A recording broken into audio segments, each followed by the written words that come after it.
you guys are doing good. Hey, sweeties. I'm a little tired still. I had gamer subs. There. Stupid tracking. Hope you guys are doing good. I finished Square Obscure last night. Or this morning, I guess. I keep doing this. It messed my sleep schedule up. But Jesus Christ, that game is insane. I was sobbing so hard when I beat it. I was just crying and crying. It was insane. The game is way too much. I saw both. There's 2 endings, and I saw both of them. Very crazy endings. Like, they're probably going to be controversial. I enjoyed what I played and what I saw. That game's insane. It's weird. I hope people keep this trend up with $50 games. I know the Oblivion remaster was 50, and Mafia: The Old Country will be 50, and that's how you get me to want your game. That's how you get me to take the little risk, you know? If a game's like $70, $80, $90, why the frick would I want to, like, you know, risk that? Or even pre-order it, or, you know, I'm gonna wait for it to go on sale to like 50 or even lower, depending on the game. But 50 is a very safe price. I hope companies see this. Like, yeah, that's better. I hope. One can hope. Part of me doubts it, but one can hope. It's like, I don't know. Like PS2 prices, right? 50?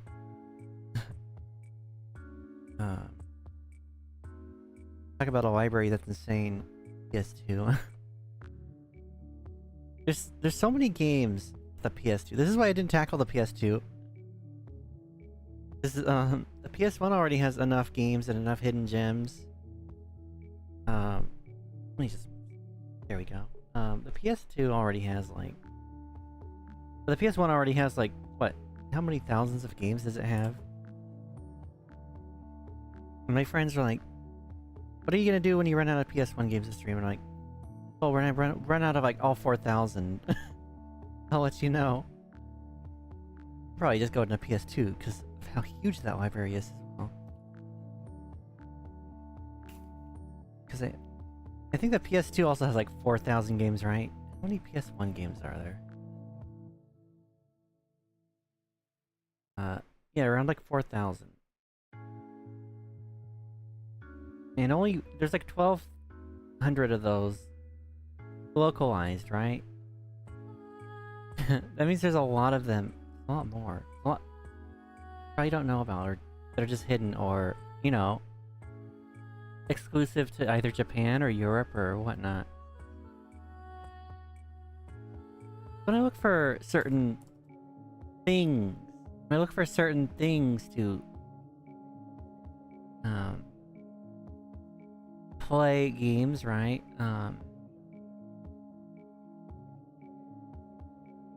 I'll see, like, some games are Europe exclusive, or like Japan exclusive, of course, but I see some games only have like a European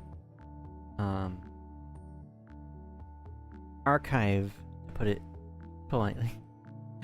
Not really a bad thing, but you know what I mean. You know how people are with emulation, yes.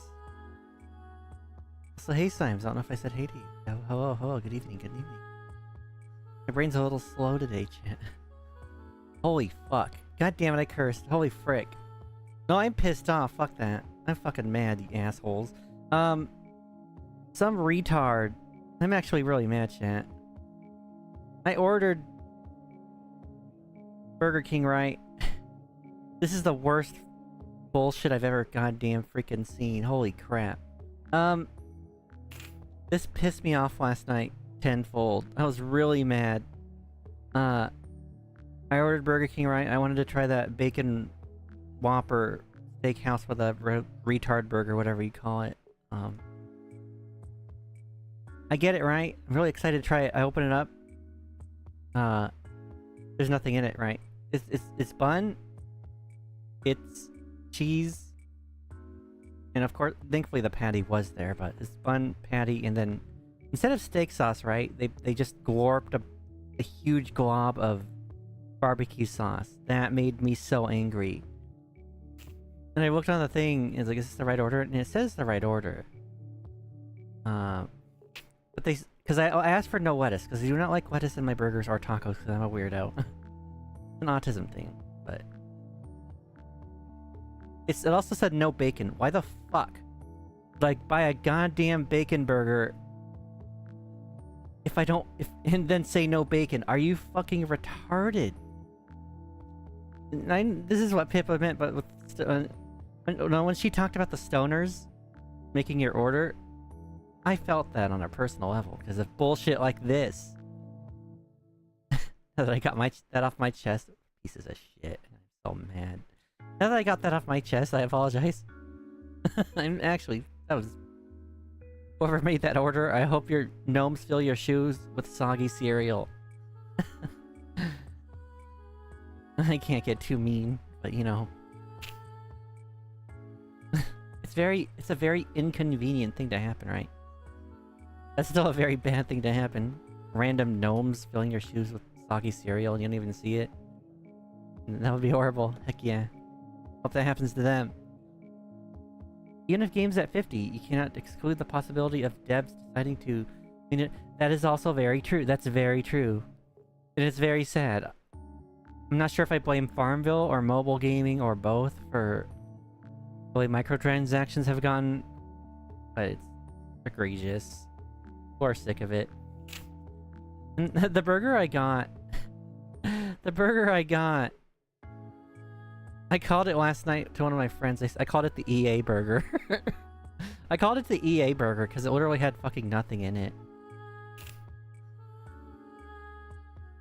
Hey Resco, I'm doing good. I'm just spurging out about a burger that was really bad. I did get my money back. I was really mad. I was really mad. So I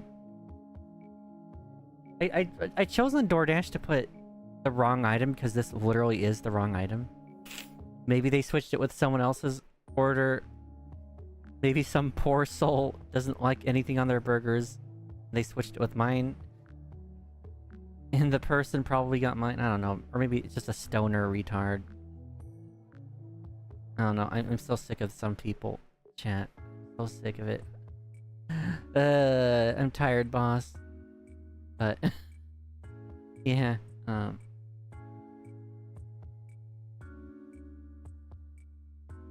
Like, I remember with, thinking map packs for Call of Duty were even a little egregious, but I do have a knee-jerk reaction to getting nickel and dimed.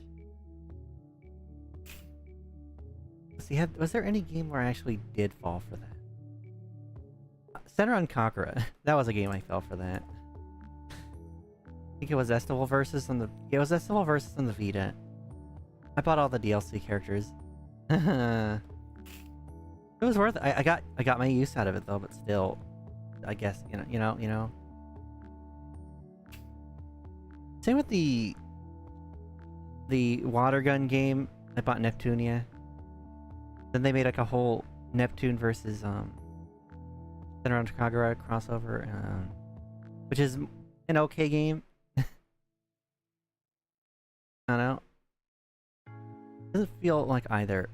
Weird. Actually, no. It feels more like Four Goddesses. Because I did play a bit of that. But yeah, I don't know. I think one of the worst examples of, like, DLC and everything was, Code Vein. Now I know about the Namco Bandai BS. Code Vein's DLC was so bad, chat. People were... Because there's like... They had like a season pass, right? There's these like optional dungeons. I forgot what the optional dungeons were called. There's like these optional dungeons, right? The depths. That's what they're called, depths. I think you would find like depths, like maps. And they'd be like just like these little bite-sized dungeons. The DLC took very long to come out, right? And that's all you got. When one of them came out, It would just be a death map. And they would just take a model from a God Eater or an origami from God Eater and reskin it and throw it in there as a new boss. And the weapons were just recolors of old weapons, and there's your DLC. $30 for all of it. Really egregious, disgusting. You probably get like maybe 8 minutes of extra playtime. It's really bad. It's really freaking bad. Piracies justified. Ooh, Louis Rossman's so goddamn based.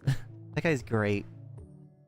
That guy's absolutely great. I get addicted to his videos. And I also get very mad. Because of the goobery people pull, right? Like this corporate scumball behavior. I don't like it.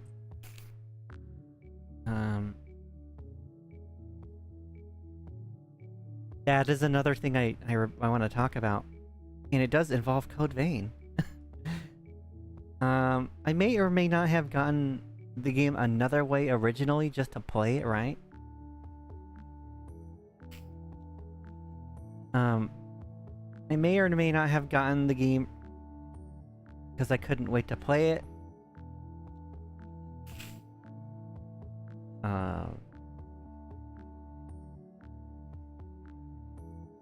And it ran fine, right? I beat the entire game just fine. Well, there's a few crashes because it was like an early build, right? So then I legally... Alright, I mean, I'm not gonna... God damn it. Then I got the game through Steam. That's what I'll say. I got the game through Steam. I may or may not have gotten the game another way before, but I got the game through Steam, right? Bogged down, slow, very laggy, for no reason. And I know it was de novo. I know it was de novo. That's another issue. And people are like, oh no, it doesn't have any effect on your computer. Well, that's BS. A little goobery. A bad DLC. There's some DLC colors. The PS3 version of Street Fighter 3 Third Strike. The thing is, if the opponent didn't have the DLC pack, they couldn't see the colors you pay. Jesus Christ. $30 for blue? That's one... I don't know if he's like a cringe person to watch, but I do enjoy Angry Joe's video. I do love it when he just gets mad at the color blue being sold for egregious prices. Like $5 for blue? Are you kidding me? That's horrible. On disc DLC also is another issue. I hate that. It's just like a middle finger, right?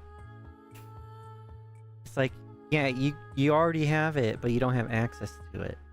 Like it's part of the game that you already bought. But you fucko, or oh, god damn it, you buddy, you're gonna pay even more, even though you already bought the game and it's on there. You can't use it. I hate that. Evil. Absolutely evil. De novo's crap. Luckily, it apparently always gets phased out down the line since it's a subscription service for the publisher. Oh, is that what goes on with it? Huh. Well, that was... I'm happy if they do remove it eventually, because it's... censoring failed successfully. How could you watch Angry Joe? He's clearly listed on the cringe list. I don't know. One of those guilty pleasures. Like, everyone has, I guess, maybe some people have, like, those streamers that are kind of dumb or cringy or whatnot, you know.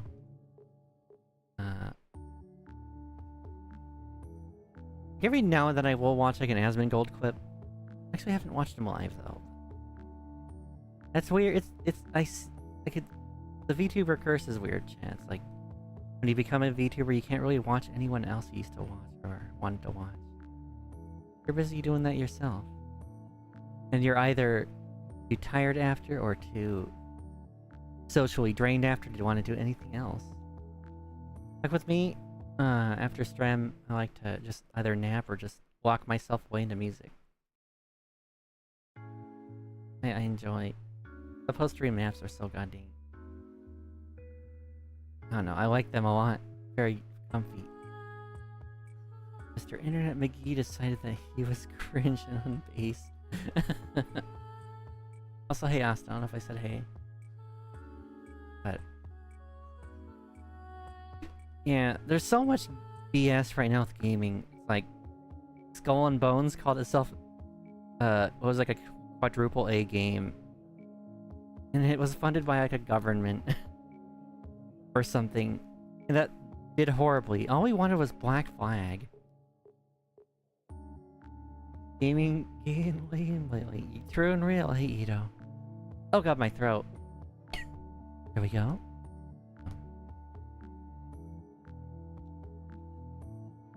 Sploosh is so good. This gamer sup is so good. Very, very coconutty. With that little kiss of mango. Very good. Also very suspect in color. It is a very, like, opaque white, right? Or coconut, of course. But there's, like, this specific shade of white liquid. They knew what they were doing. Government-funded game that isn't Chinese. I know, right? Who funded the game? Who funded the game? I live in Singapore.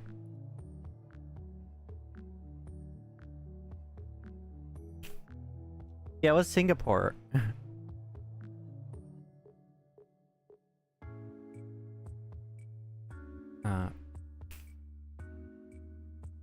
Never too big on Angry Joe, but he completely lost you when you started rubbing shoulders with Antifa or Anita freaking.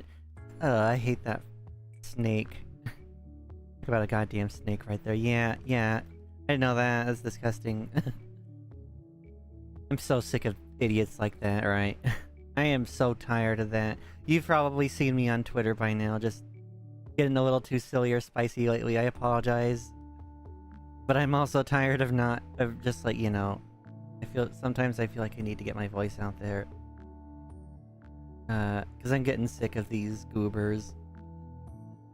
Antifa Sarkeesian. That's a little Freudian slip. And yeah, I don't like that type of. I cannot stand that type of. What do you call? Oh, like, is it alignment? Alignment. Any favorite white zombie? Dragula's pretty good. I know that's like the go-to. It's like the creep, right? What other song? There's with Rob Zombie. I listen to it more than I know the words.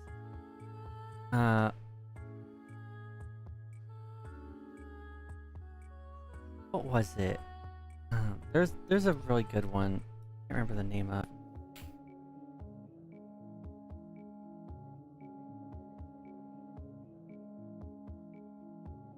Dragula is a classic. I think it was Eat the Creeper, I think it was called. Proper dead person. Dead person storage. That was. I'm sorry, chat. I remember there's a few good ones in Twisted Metal 4. That game, the fact you could play as Rob Zombie was really insane. And I wish I could play more of that on stream, but copyright does not allow you to do that. So I'll have to go back to the game on Twitch or something. I don't know. Because I know with Twitch you could like separate your audio files. Metal was a good series. Too bad it ended. Yeah. I really hope the second season of the show was good. I didn't expect to like the first season. It was a weird show. It was a really weird show.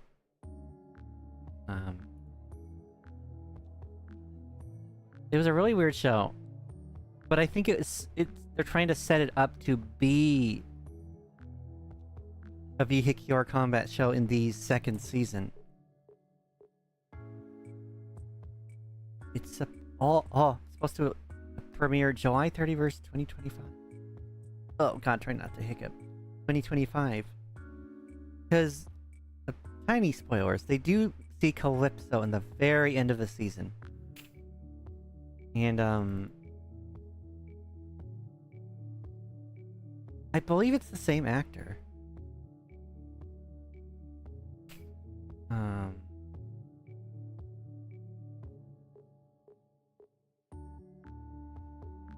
I believe they actually got the actor for it too. Like the voice actor, which is great. That's another reason Twisted Metal 4 is so good, because it did have, you could just play as Calypso, right? But the cutscenes were an acid trip. 3 was... I had issues with 3. And 2 I had issues with 2 as well, but not as much as 3. 2 I really kinda... I don't know. 1 I like, and 3 I like. That's probably a very unpopular opinion. 2 wasn't completely bad, but it has its issues. I didn't like the car physics. I didn't like... You could bump into something and just, you know, completely spin out, and then everyone is going to freeze the crap out of you. And then the final boss was just, you know, crazy, batshit insane. But, Hey Chili Vex in 404. Kinda sad considering Joe covered controversial events in gaming, and in Winch comes to mind. Did that one slip by my radar? And Winch Deadman. Oh my god, I forgot about this game. I don't know much about it. I forgot this game existed. Third-person shooter developed by IO and Eidos, published by Eidos. Why do such good games have like such bad outcomes at the end? Like reading the Eidos thing, like Deus Ex, right? Is that like series just in like legal hell or something? Or like holding rights hell? Cause I liked I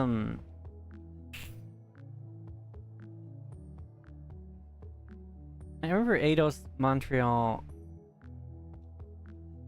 said that publishers don't want to take the risk because they think it's quote unquote too niche. Corporate scumballs, I swear to god. I swear the fucking management retards. I'm sorry for cursing. But it's like that, right? I actually enjoyed what I played of Mankind Divided. But I stopped playing because I think it glitched out on me. I only paid like, I think I paid like $2 for that game. That's what I'm saying, chat. I'll wait with games usually. Like if a game... I can get a game for cheaper, I probably will. Like, this game, I paid like $2 for it because I waited. And it was like $60 at launch, right? Stuff like that, of course. And like, for like, people were like, why aren't you playing Armored Core? Don't you want the new Armored Core? Like, yeah, I don't want to pay that price for it. You gotta wait till it goes down to like 30. I don't care if it takes like 10 years. And I do. And people don't believe me. They're like, you're not gonna do that. You're gonna buy it. I'm like, no, I won't. And I don't. I don't. I'll wait, Chad. I'll actually wait. Like, I'll literally just freaking wait. It's not too hard for me. Like, you know what I just got? Because it was like $4. I'm also a stingy Mexican, so there's that. But, I got Witcher 3. Because it was $4. It's still $4. It's $4 until the end of May. Or, not the end of May. May 25th. You have, how many days? You got like 5 days left if you want to grab it if you never played it. But yeah, stuff like that. And apparently runs great on the Steam Deck. Some of us have large backlogs. We can wait. That too, that's a good point. It's a very good point. I have a huge backlog. And now that I got, what do you call it? Now that I just finished, FlaVR Obscure, I don't want to go straight into Twisted Metal. Or not Twisted Metal. Brain is so wired today. I don't want to go straight into The Witcher 3. I don't want to go straight into it, because I'm going to be like... It's gonna come right off of the rebound of Clair Obscur. I don't want to be like, oh, this game's kind of mid. Clair Obscur was better, you know. What I'm gonna do is I'm gonna play a mid game first, in between, as like a palate cleanser. And then I'll try this game. Because what was it? What game did I play? I played a game. What game was it? It was a really good game. And then I went to Breath of the Wild, and I hated Breath of the Wild. But I don't know if it's just because... I don't know what it was about Breath of the Wild that I didn't like. But I feel like a lot of that came from... Or a lot of the... It came from the game I played before it being really good. And I played this game, and it's just an okay game to me. I know that's kind of a hot take to not like Breath of the Wild as much. I like Mipha. I really like Mipha. She's like a top waifu. Very pretty.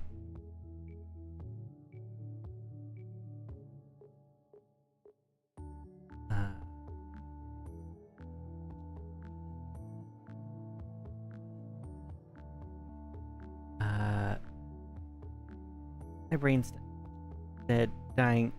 Just, when I played Breath of the Wild, I was like, oh man, this is really just pretty much, Far Cry or something, because it really felt like Far Cry. I don't like open world games that just have the towers. I like to call them Tower Slump, because they have those dumb towers you have to go to unlock maps. Got a hot take for me, N64 PS1. I'm not going to say anything about that. That's... I respect your opinion. I remember when I first, like, started playing N64 games, I was like, where's the FMVs? Why does the music sound kind of crusty? Well, there's some absolute bangers for N64, though. Like, Ocarina of Time, of course. I've actually recently started playing that for the first time. Well, last year, recently. I'll have to go back to that. But I enjoyed, it's so good. Like, that game is insane. There's a, like, Kirby 64, absolute banger. I still think that's one of the best Kirby games. To pivot to something else. I can use Diatomaceous Earth to deal with my ant infestation. Not the best solution. But it's one that won't have me accidentally poisoning my pet. I'll look into that. Huh. Well, thank you. I'll look into that.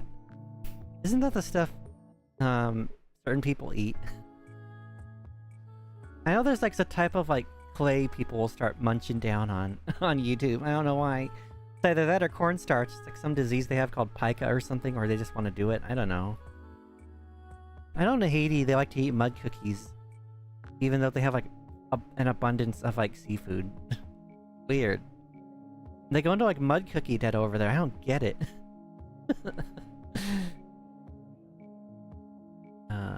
Breath of the Wild and Tears of the Kingdom are good games until you visit the 4 main areas and complete the main quests. 30 seconds behind. I don't know. I thought they were okay. I don't know what that... I feel like that game was programmed to know when you are climbing something, because every single time I climbed a mountain, it would rain and I would slip and fall or have to jump off because I knew I couldn't make it. Oh god, the endurance system hurt my brain. Must disclose that you are a lifelong Nintendo. Well, yeah, I mean, that's how I am with PS1. Like, I was born... I grew up with it. I was born in it. I wish I was born inside of a PS1, although I would be a really tiny hatchling. But...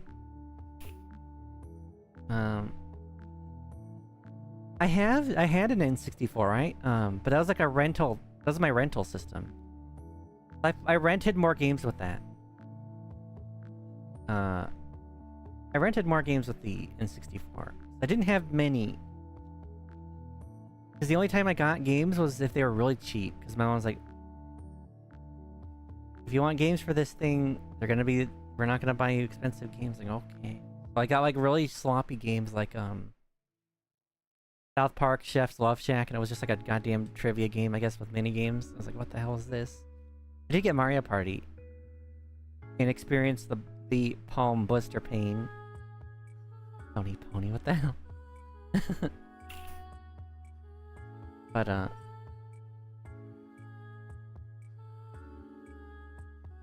I think the appeal of the PS1 to me originally was the abundance of turn-based JRPGs. Because I think the only one on the N64 is Quest 64. Which people have some like, there's like a niche, right, that really loves the game. And I want to give it a try. Not on stream, of course, but... Of Haiti Mudcookies isn't journals being their disingenuous self. That could be true as well. That could be very true. That could be very true as well. I'm kind of curious on how they taste. Do they just taste like mud, or do they like season them? Is it just like eating clay or something? Why do they eat them? If it's true, like, well, you know, it's like, why? My nose is a little stuffy today. I'm not sneezing or anything, but my nose just decided to stuff itself. There'll be a nice day where there's no allergies, but my nose will be like, yeah, it's time to stuff myself. And it does it.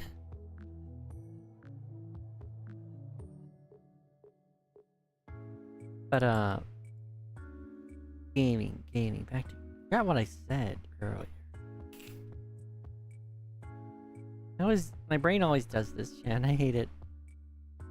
But, I don't know. Like, see, with Witcher 3, I saw so much DLC, I was like, ugh. But it's apparently really cheap, it's like $10 or something.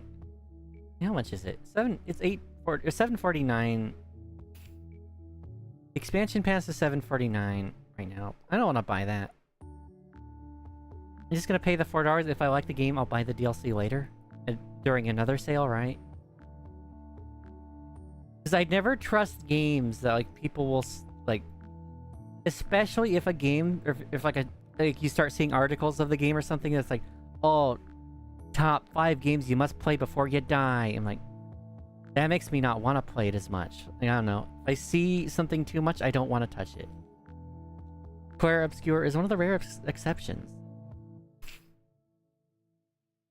And like, that game is such a love letter to those, like, especially like those classic PS1 and PS2 like JRPGs. It has everything in it I'd want, or I wanted, right? You have the open world, you have the like the open map, right? Like the world map. There we go. It has the world map, and it's huge. There's so much optional stuff to do. You have your mount. It's a giant fat marshmallow being with a mask called Eskie. He's such a sweetheart. He's the sweetest character. He's just a whimsical giant marshmallow of a person. Not even a person. I don't know what he is. He's real fat and plushy, and I know they did that on purpose. He just has like a mask. I don't know what he's supposed to be. But he even flies at he does fly. He's what you use instead of an airship or whatnot. He could swim, he's your boat. He could go over rough terrain. So it's even got like stuff like that, right? I like how with Act 3, you can either go straight to the end of the game, or you can do optional side quests for the other characters in your party, and if you do that, the game will take like 12 hours longer. Yeah, I love long games, chat. I really like long games. And it's not like trying to like stretch my money's worth, right? It's like, I just really like long games. I like games that, you know, I don't know how to explain it. This guy isn't a mascot. He's just a mascot. He's been described as Winnie the Pooh. Oh, that explains a lot. And I heard they tweeted out they do want to make a plush of him. And I really want to get that when it comes out. I really do. That's one of those plushies I need. Like the Dino Gura. I'm so happy I was able to pick that up. I can't wait to get that one. Expedition have a replayability factor. Yeah, it does. It definitely does. There's a lot of stuff I didn't get to do that's optional. There's a lot of optional stuff.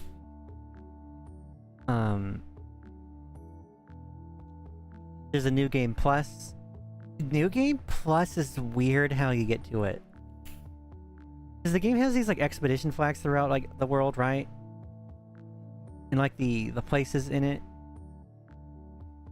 And they act like bonfires. The game's not necessarily like a Souls-like, right? But, the bonfires will reset enemies, and it will, replenish your potions and your revives. And the potions you use outside of, combat. But, once you beat the game, and you load your save, when you go back to the final boss, there will be nothing there. It's kind of neat. I like that. It's like, wow, you actually killed... Whatever was there is gone now. The final boss is no longer there. It's just an empty area now. And you could, if you want to fight him again, you could just load one of the previous saves. And that's how I played the, They really want you to, like, do New Game Plus and then get the second ending. I just loaded the other save and got it that way. But to get to New Game Plus, you load up the game and you go to one of those flags, those expedition flags. And there'll be an option for New Game Plus. And I did that. There's a lot of stuff I want to do. There's a lot of optional stuff. There's so much optional stuff. Ridiculous. I think, like, to beat the game, it takes like 40 hours, but if you want to do all the optional stuff, it'll take like 60 hours. So there's definitely replayability. There's a lot of builds you could do. Each character is very customizable.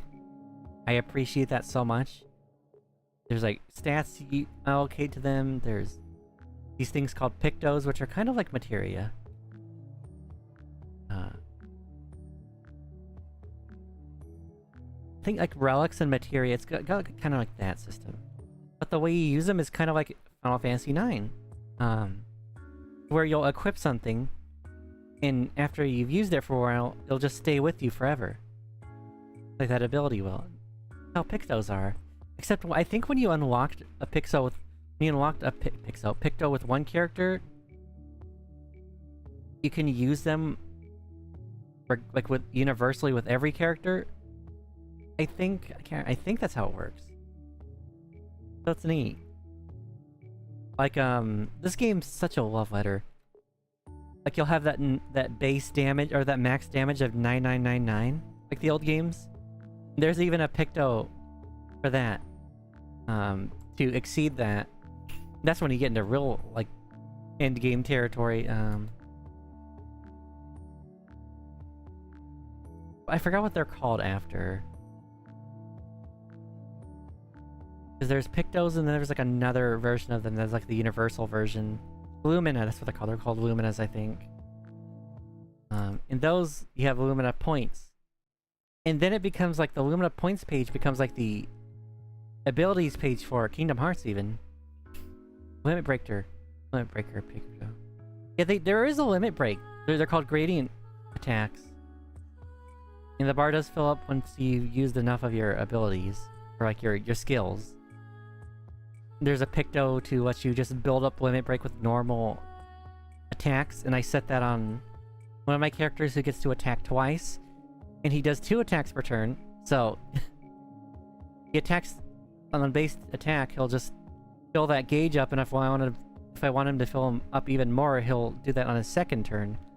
That character has carried me, chat, because I'll attack, and then the next turn I'll heal. Because he gets 2 turns, pretty much. I'll attack and heal, attack and heal, attack and heal. And it prevents me from going into, like, cycles like I did in, like, Digimon World 3, where I had to keep healing and healing and healing. Does Expedition have a Oh, I read that. Yeah, but yeah.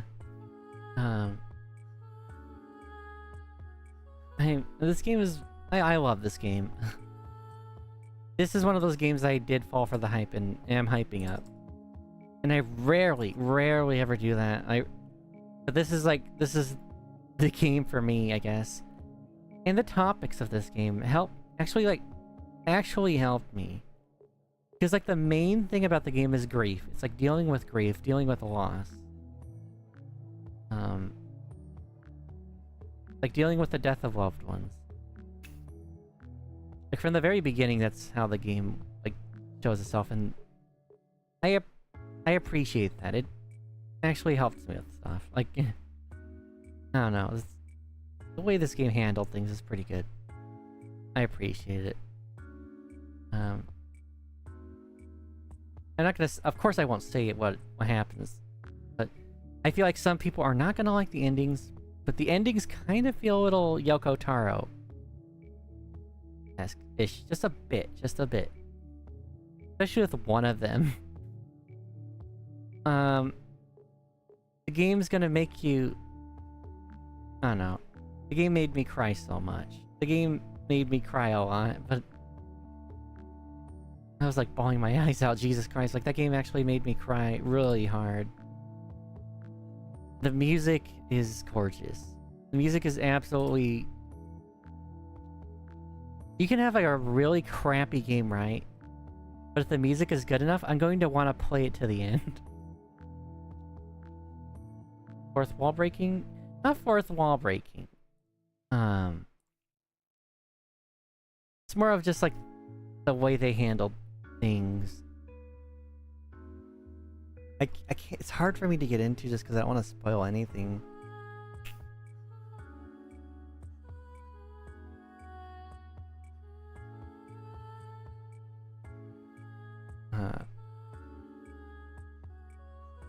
Sorry. What are you doing? That's being a goober. I don't know how to explain it. But I do love this game so much. It's like, I've been so tired of all these slop games. Finally something comes out for me that I really... Because I was even cynical with this game. It's like, okay, whatever. I'll see about that. And then it's like, oh, $40. Okay, I'll at least try it. Because if a game's cheaper, I'm more likely to try it. Used to crying with games. The last one that actually made you cry. FF16. The one that made you cry, ugly crying was the FF16. Expedition 33 is not that long. Can give it try next week. It's I want to say it took like 30-40 hours for me to beat it. Which is like, I don't know. I feel like most JRPGs go to like 60 to 100. It's a decent size. It's good. I actually need to go back to FF16. I really enjoyed that one. Here's in my face. There. But Oh, speaking of FF16 and this game, the character Verso is played by the character who, or the voice actor who does Clive Rossfield. So that's something. That's actually really cool. Because I heard this guy, I'm like, wait a minute, this sounds like Clive a little. It sounds like a darker, gravelier like Clyde. And it was. Or Clive, not Clyde. It sounds like Clive Rossfield. I don't know, I said Clyde. But that, I appreciate... The voice acting's insane. The voice acting's very good. Everything... I don't know how the hell a team of 30 did this, chat. Especially like in these days, right? I heard they got the composer. He was like a SoundCloud composer, but they found him on like a very niche forum. But the lead developer and the composer just happened to be on at the exact same time. That's crazy.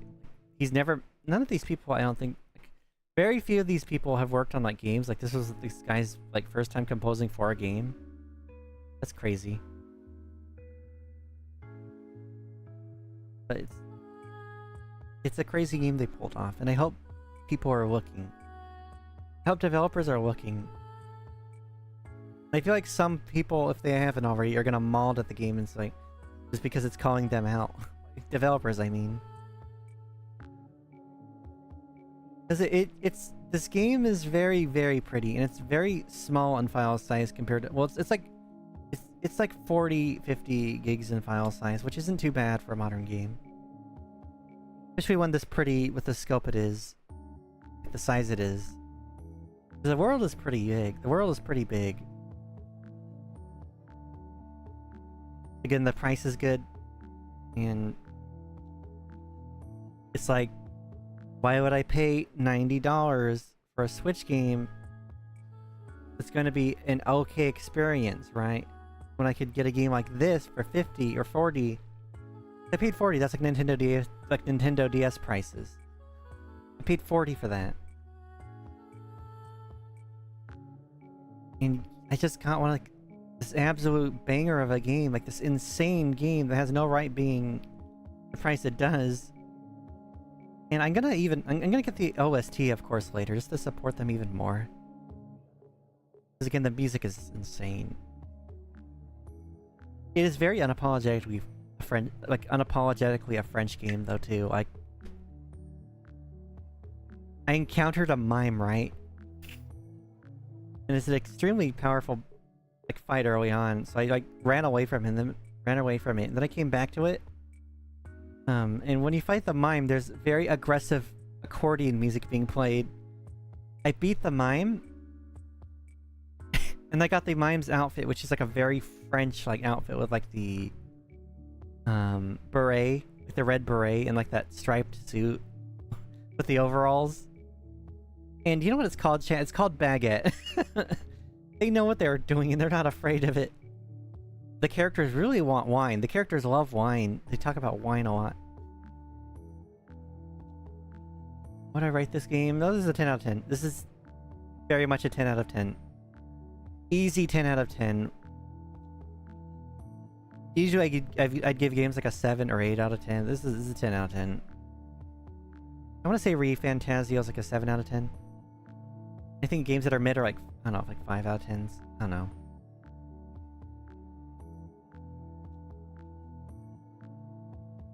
It's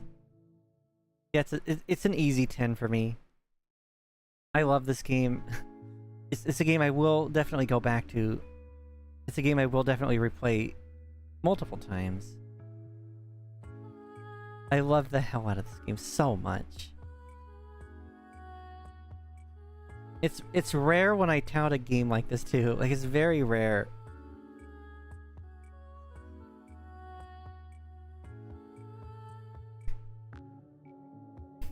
Nice playtime. Some games try so hard to extend duration with boring stuff that doesn't add a lot to the story of characters.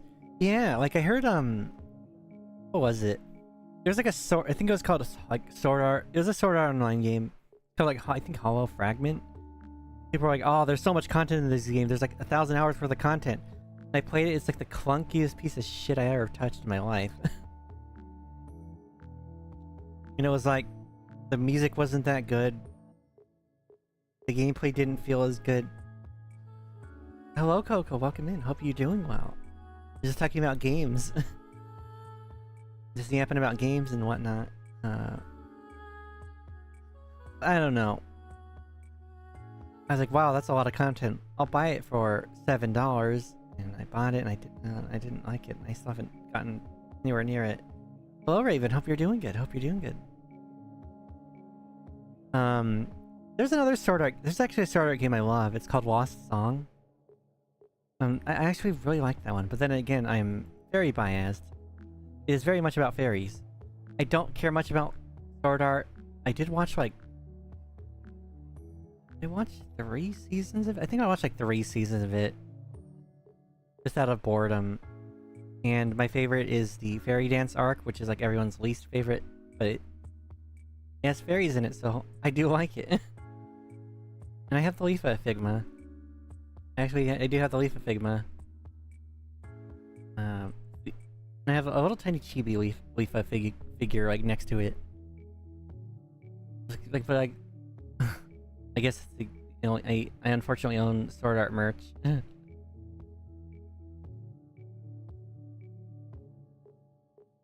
But I remember reading about Kawahara, and his inspiration for the Gun Gale arc was apparently Call of Duty and Halo. Because he's like, oh, the main character has a sword this time because you have to be really skilled to use the energy sword in Halo. I'm like, what the hell? What the hell? Okay. It is really fun to use the energy sword in Halo, though. It is very fun to use that thing. I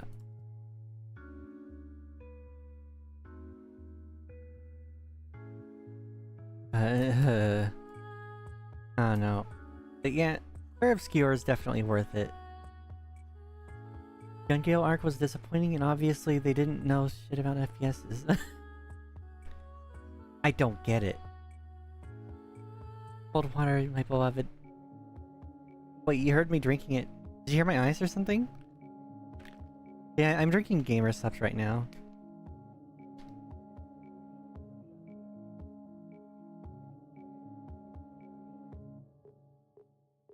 It is actually very hot. And to get a coconut flavor is very refreshing. I love coconut. I love coconut. I love coconut. E-growing.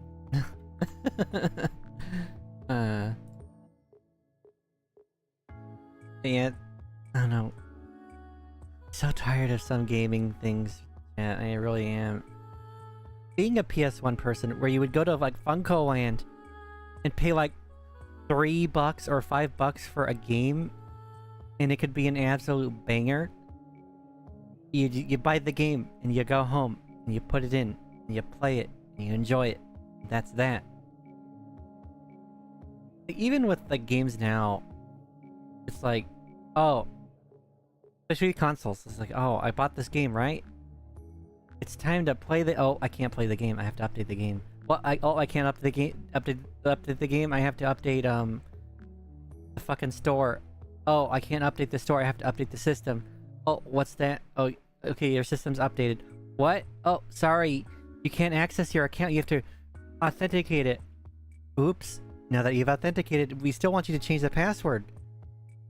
What? Oh, change it one more time. Okay, now you can update the game.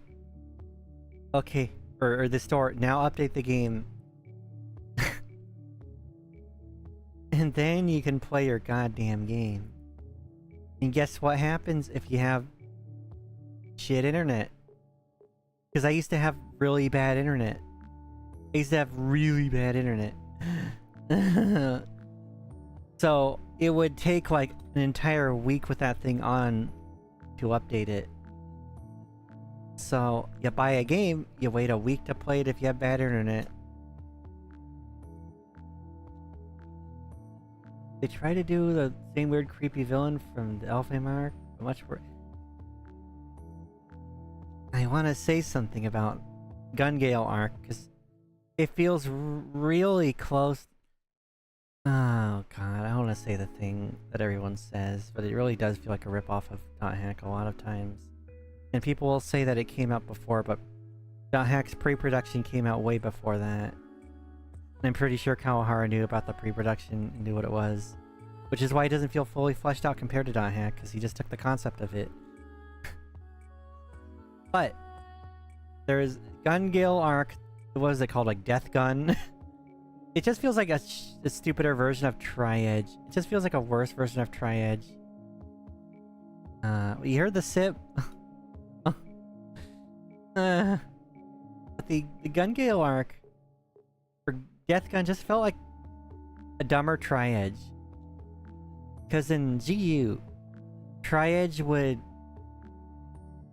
knock them out and they would go into a coma, and that's kind of the thing with Dot Hack, is that there'd be a glitched enemy or a hacker enemy that would PK someone and they would fall into a coma. That's what pretty much what Tri-Edge did. He would mysteriously appear. He looked grim and ominous, and he would knock someone out, and then they would fall into a coma. That's pretty much what Death Gun did, right? He just like killed players when they died in the game or something. I mean that's kind of death, like the thing, but he would like go after them. He had a cold mask, but that's it. Yeah. And the way they found out he actually did it was so stupid. It was so stupid.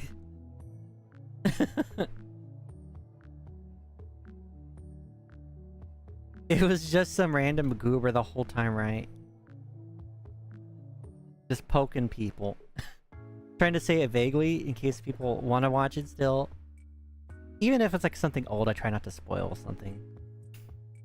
But, cause I got, what do you call it spoiled for me, right? Like Persona 5. When Royal just came out. But I wasn't really sad about those spoilers. I was like, oh, it's just. But what do you mean you're shocked about that? It's just welcome to Shin Megami Tensei, buddy. I'm sure SMT fans know what I mean with that kind of ending. Like, oh, this is just standard Shin Megami Tensei. This is just standard, you know. This is like, this is your. Are you new? You must be new here. But they're like, oh, my mind is blown with that. I can't believe they did that. Never seen a game do that. Oh, like, oh, well, there's like 5, 6, 7 other SMT games that did that. Persona 5 really kind of felt like Persona 2 Lite. I don't know.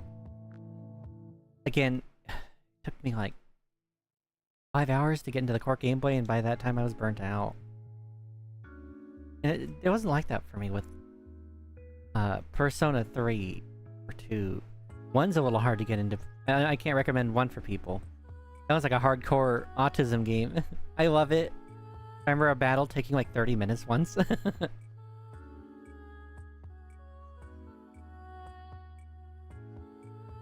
Persona 5 kind of went back to its roots a bit.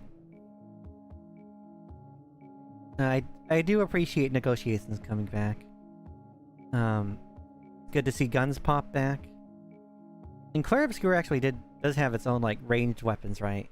You can't just you can't just pull out a split key and start shooting people if you really want to. Even in like the overworld, you could do that. And it'll stun them for you to attack them for your advantage, but there's aiming mechanics in that game. Like enemies will have weak points. You could shoot them for that. Like if there's like enemies that can only be attacked by ranged weapons, again that one character I had that did this like 2 turns. I would shoot him, because you could shoot on the same turn you can do the basic attack or any skill attack. Yeah, the Persona 2 Innocent Sin. I think Persona 2 is like one of my favorites. There's a PSP port I really liked. I still can't believe a certain prominent Austrian painter was in that game. He's like one of the last bosses too. Oh, it was the PSP port.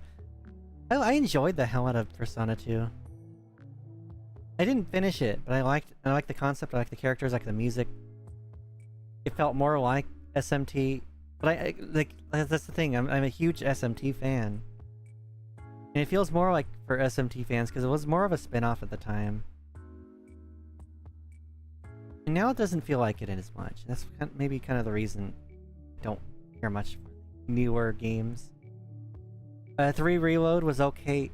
I didn't finish it. I finished Fez a long time ago. But I don't know, there's something about this game. I don't like how they removed the stamina system that 3 had. I loved that. I don't like how they made it easier even on hard mode. There's a few weird things with that game. I don't appreciate the DLC being so expensive. I'm happy the answer is there, but again, with Fez, I paid like $30 for it, and it had that in it just by itself. I shouldn't have to pay 40. I shouldn't have to pay more for I paid for the original game or some DLC. Again, there's such stupid BS marketing practices out there. I'm so tired of it all. I am so sick of it.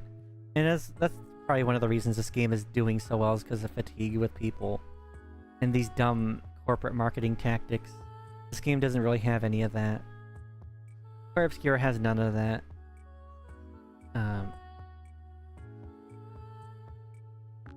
I feel like this game is going to get a sequel or some DLC or expansion or something. Just because they do talk very briefly about another faction I can't really get into, but it's brought up like once, and it's a very significant thing to note that they noted in there. It's like very briefly mentioned, but once you know about, like once they bring it up, it's like you know about it, and it's like they're the reason for certain huge things in the game, and you know that they're a faction. It's neat that they did that, but it does feel like they're gonna. It does feel like it's opening more for the world and the games and whatnot. I'm very happy with that. And I do hope they do expand upon that.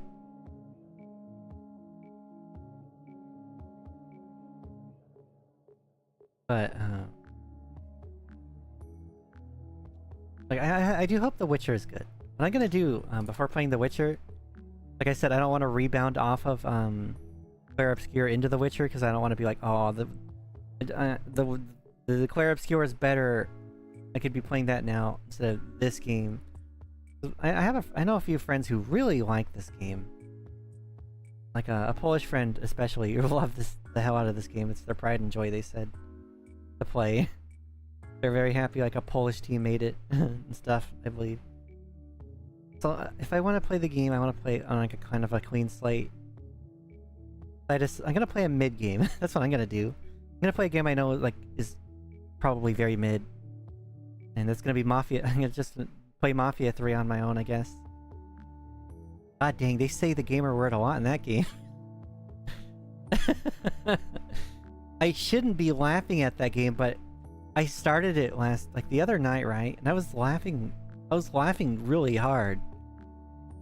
It's probably why I wanted to play it in the first place, is they're just laughing. I don't know. I do like some of the themes of that game, though. I'm not gonna lie. Like, I like the setting. I'm happy a game wasn't afraid to go there. It doesn't feel like Mafia.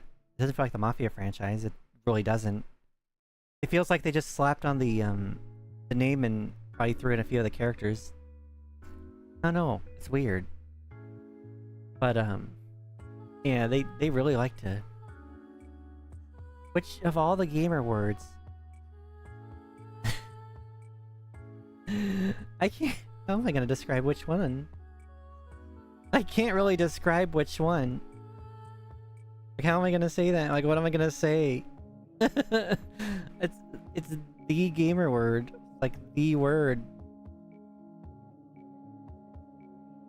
How many letters? 5. 5 letters.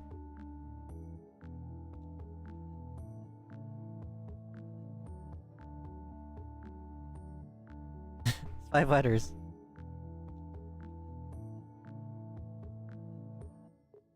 Oh no, they say that word a lot. Well, the main character is the main character is black. That should give you a hint on what the word is.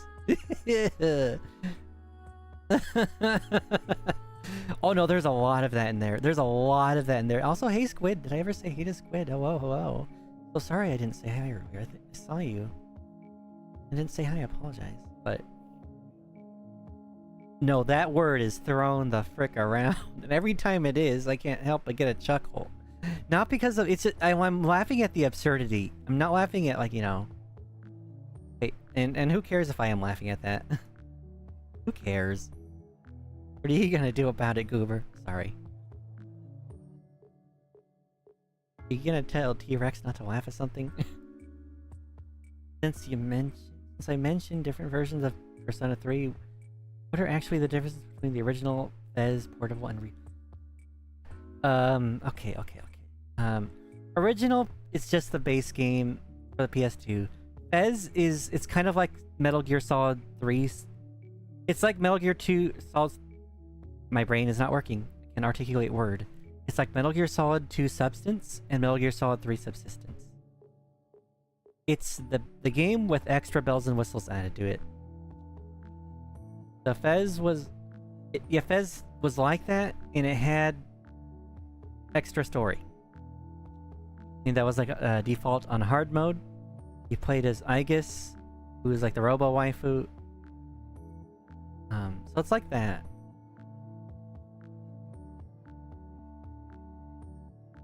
It's very easy to compare it to Metal Gear's like Substance and Subsistence. Persona 3 Portable is a more lightened down portable version of it. There's no walking around. Some of it has more like a map selection style thing. You get to play as a female protagonist.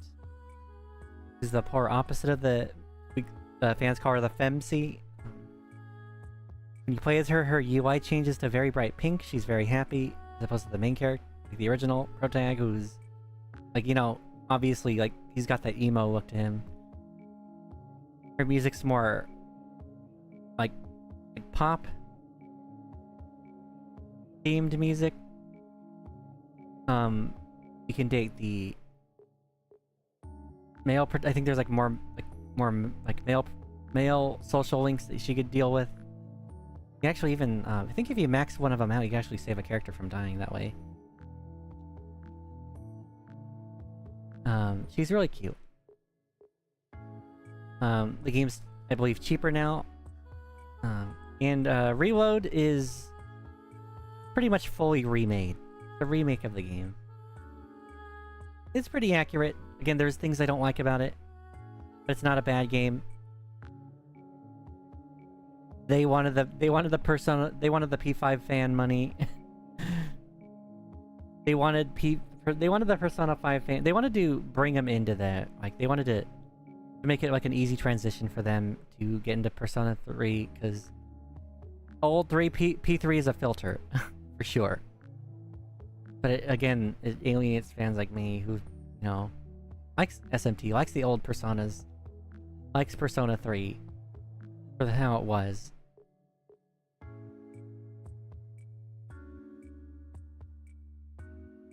And if you want the answer for Reload, you're gonna have to chill the shackles for it.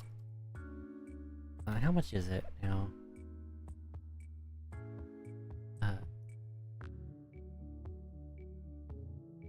Yeah, the game is $70. What the holy crap. That's insane. I did not pay $70 for this game. I bought it on launch. I paid like $40. I didn't know it was $70. Good lord. Man, buy Persona 3 Reload digital premium edition for only $99.99. Wowee. But the expansion pass is mostly negative reviews. $34.99. Yeah. Oh, does it have the... Let me see if it does have the answer. Let me see if it has the answer in it.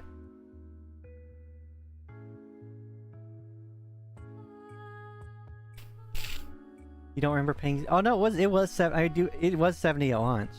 I didn't pay 70 for it. I paid like... I went on Green Man Gaming or like another website and paid like 40 for it. Am I sick? No, my nose is stuffy for the weirdest reason. I don't know. I'm not even sneezing. It's not even like allergies, but my nose randomly decides to like stuff itself. I don't know why. I hate it. I hate it. Maybe it is allergies and it's just a different kind of allergy. But I am a little stuffy. My other nostril's fine. It's not like runny or anything. It's just like this. The nostril decides. My ear's a little popped out too. It's weird how to... Oh no. Weird.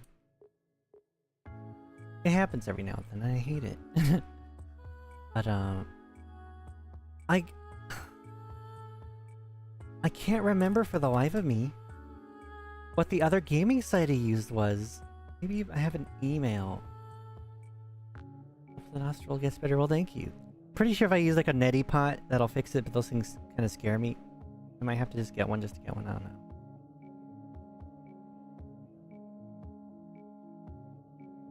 Maybe if I check my emails, it'll say...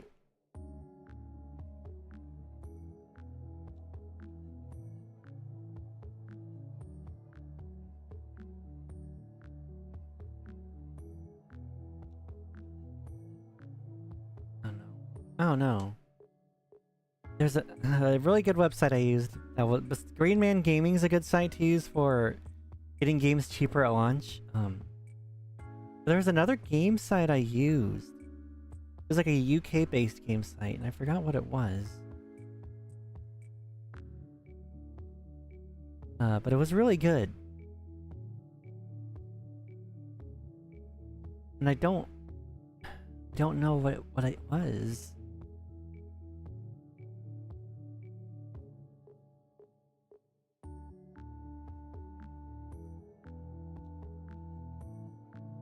Let me see.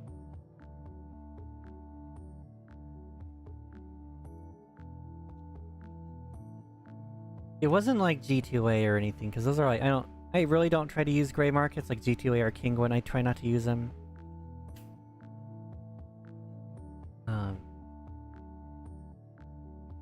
Green Man Gaming is like actually licensed and whatnot, like a licensed retailer. I don't know what the place was called. I forgot what the site was called.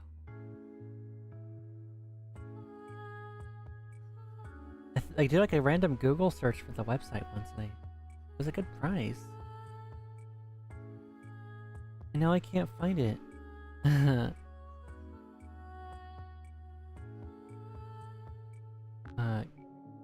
every now and then I would use like a gray market.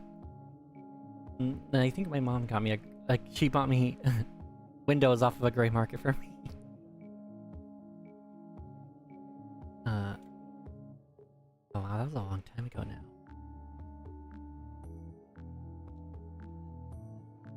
Because I know with gray markets still, they don't care where the keys come from. Some will be from like, they'll buy keys and sell them with like stolen cards or whatnot. Man, I can't find it. That's very unfortunate. That's very unfortunate. Because it was such a neat site. Such a good site.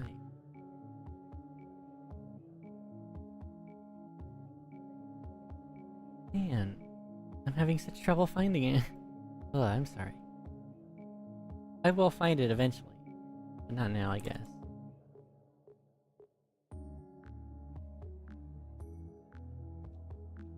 But yeah, it's like I'll never pay like, I don't even pay 60 for a game really.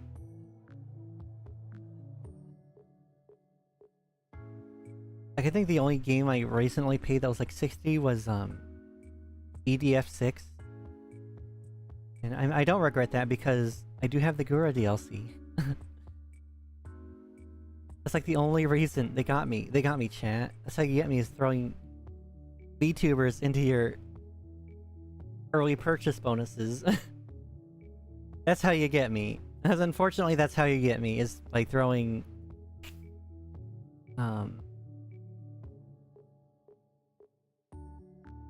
you know, VTubers into it. For behavior.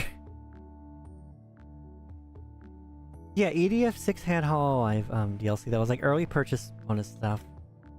Gura, Iris, and who else was it? I can just check my Steam right now.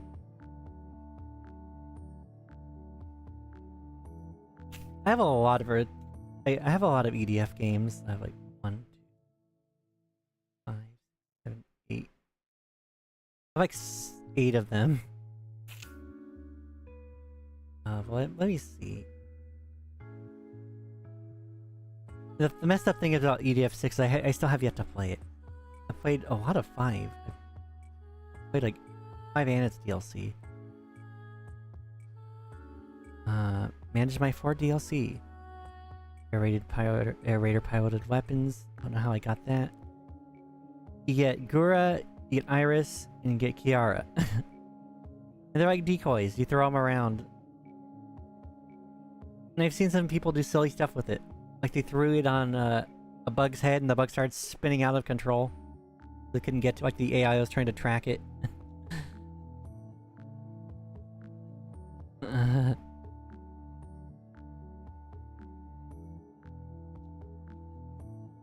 Nice. 2020 filters. Trying to find maybe my purchase history. Shows it. Valve Corp. That's not it. I don't know. I don't see it. Green Man Gaming. I don't see the other website. It's very unfortunate.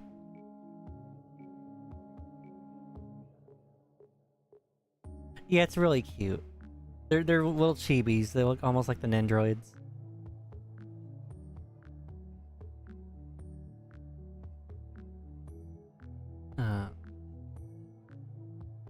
And I don't think you could get it anymore. Especially because Gooba's not even, you know... Unfortunately, she graduated.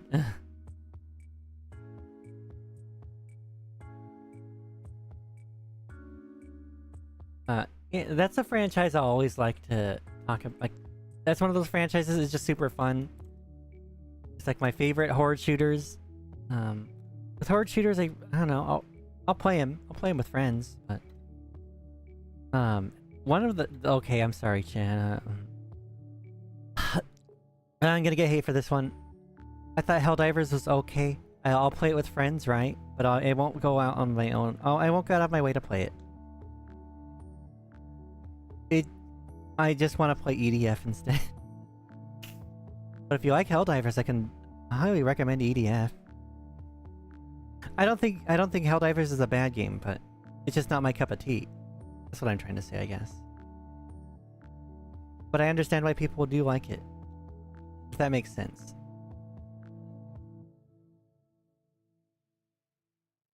I liked what do you call it, but it didn't like me playing it. Darktide. Darktide was pretty fun. I don't like Vermintide. It's just the setting doesn't appeal to me, I guess. You like fantasy games, right? But I don't know. I couldn't get into Vermintide well. Because I have Vermintide too. But that was okay. EDF is where it's at for me, I guess. And then there's EDF Iron Rain. Iron Rain is really fun. It's very different from normal EDF. More gritty and kind of serious. Yeah. There's a weird, like... what do you call it? There's a character... There's like a... It's like the maneuver gear almost from, like, Attack on Titan in it as like a class almost. You can literally just go around grappling onto buildings and using 2 swords to fight them. And I believe it lets you actually ride giant bugs too. It's crazy.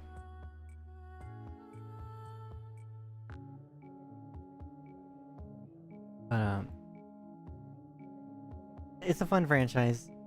Definitely feels kind of like a JSDF recruitment franchise. Especially like the earlier games. 5 was so good. 5 was really good. If you wanna play one of them, get into either. Like I want to say get into 5. 5 is worth it. How much is 5 right now? It's still $60. Are you kidding me? What is with games, chat? What is with this beat? I hate this. Games no longer go down in price over time. Unless it's like a sale. I hate that so much. It's like, oh, look at this. Like, how old is this game? How old is this game? It came out in 2019, so it's aging now.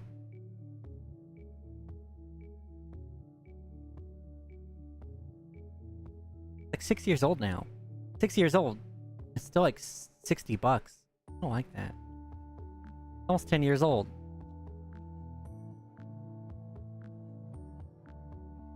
This is why I use places like Green Man.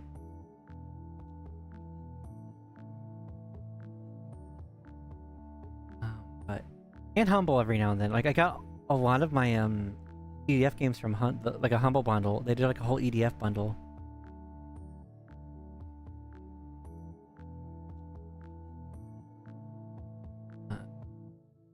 I'm gonna...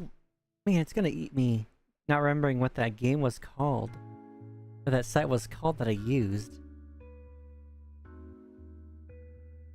I tried Googling it, and they recommended me like the funniest websites. Like keysforsteam.com.br. God bless you. I can't find it. I'm sorry. I really wanted to... I really wanted to find that place. It was really good. It was really good.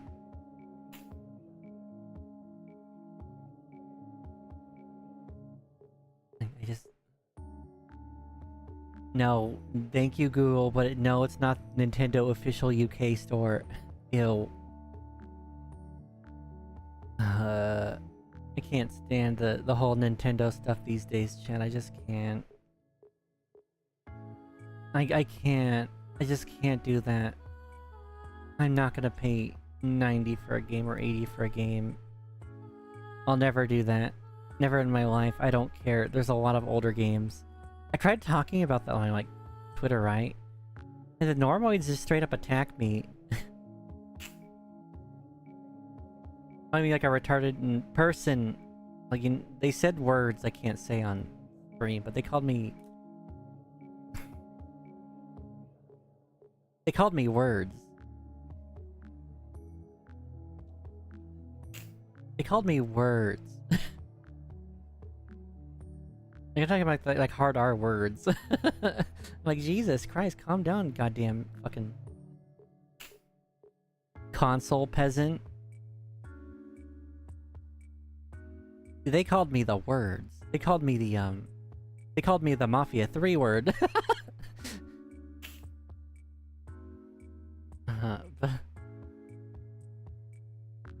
Man, what site was it? Where did I buy it? It's gonna eat my head.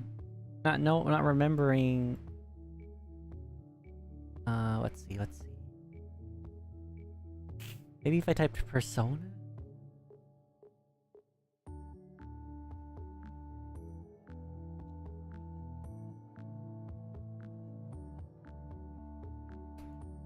Sleeping with the fish's word. I can't find chat. I can't find it. It was a good site.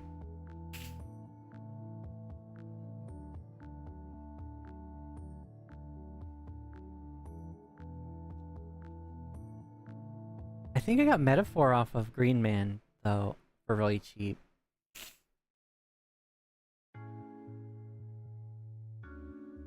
But I just can't find I just can't find it, unfortunately.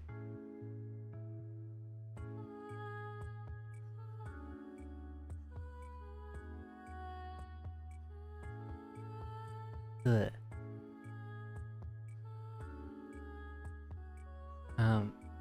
Yeah, a lot of my games, I either get through sales, bundles, or just like going onto discount websites.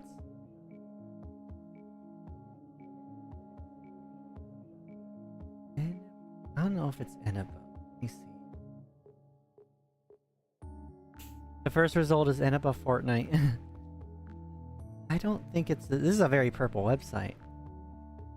I don't think this is the place. It looks like a gray market. I don't think this is it.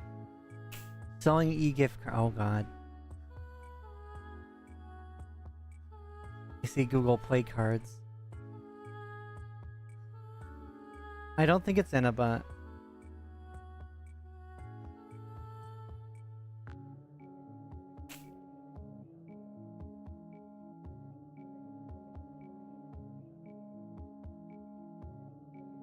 I tried so hard not to say that. Yes, do not redeem. Do not press the Windows key, the 4 flags Windows key and the letter R's in Romeo.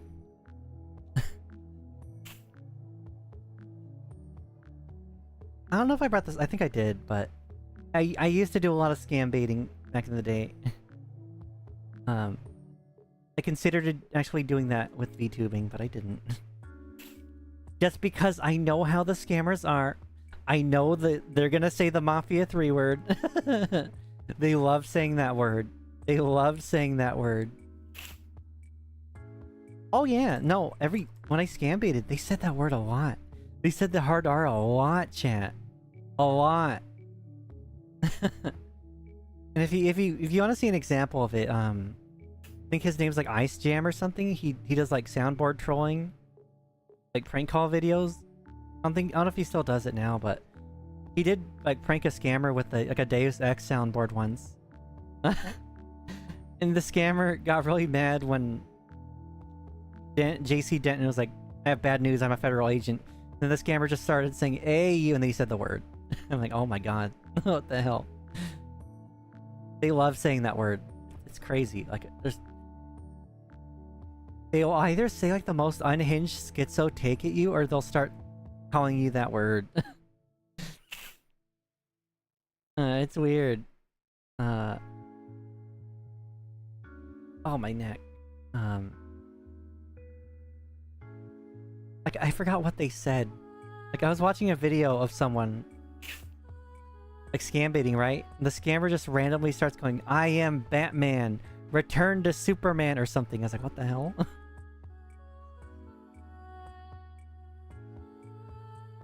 They're weird. And they'll try to like guess your name. And the best thing to say to them in return is just be like, "Oh, Kolkata Sector 5. That's, for some reason, Kolkata, it's a place in India. It's where a lot of scammers come from. I don't know why. It just is. It's just where most of their buildings are located. I have no clue why. But it was very much Google Play Redeem headquarters. I can't find it. I cannot find that site.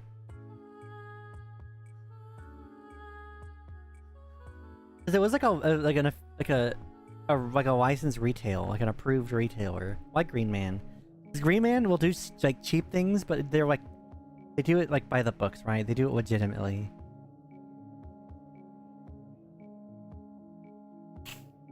It was like that. It wasn't like Kinguin or Inaba or G2A. I can't find it. Maybe it's gone. I don't know. I'm sure it'll pop up someday.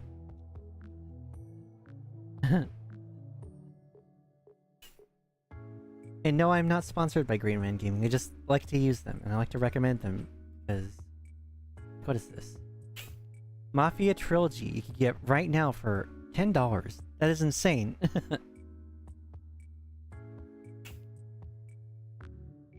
Sleeping Dogs is $3. See, they have great deals. They have really good deals. Oh, Iceborne's only $13.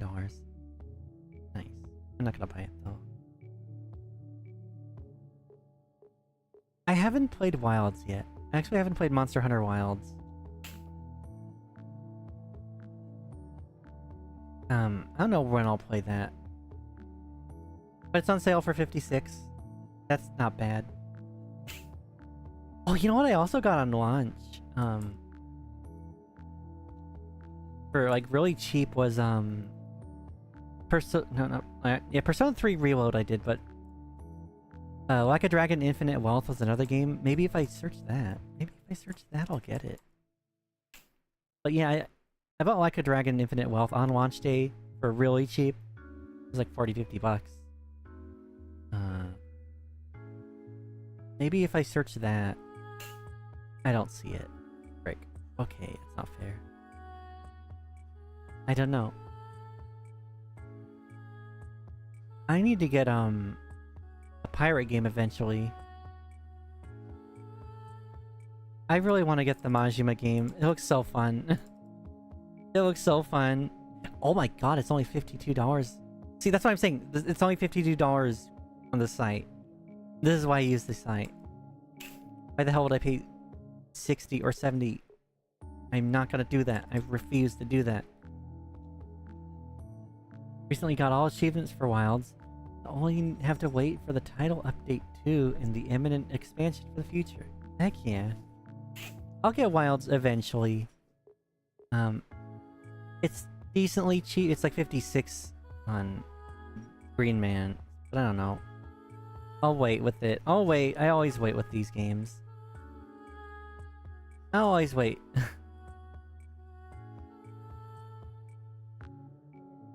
I don't know where. I don't know what the hell.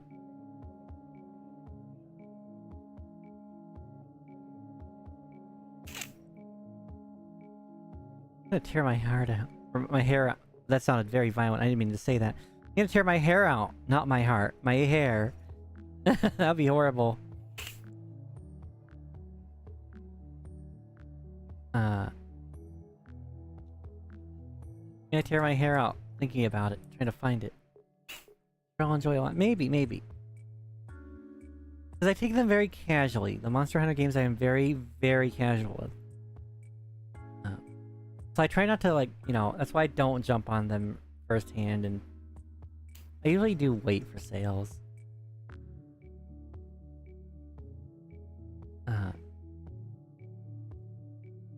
I wish they would make more God Eater games. No, I like the God Eater franchise too. That's a fun franchise. If you like Monster Hunter, I also like to recommend God Eater because it's really fun too.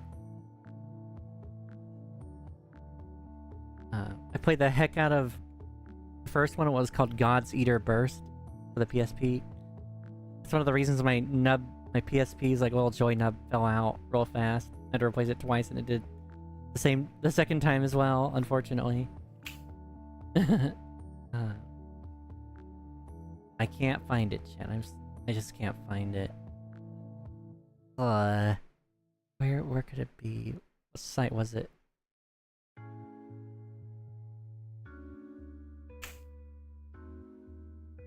But I'll find it eventually. Just not now, I guess.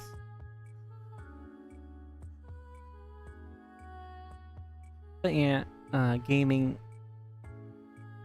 I hope there's changes. And I hope Claire Obscure helps with the changes. I hope I hope developers are looking at it and seeing what people want.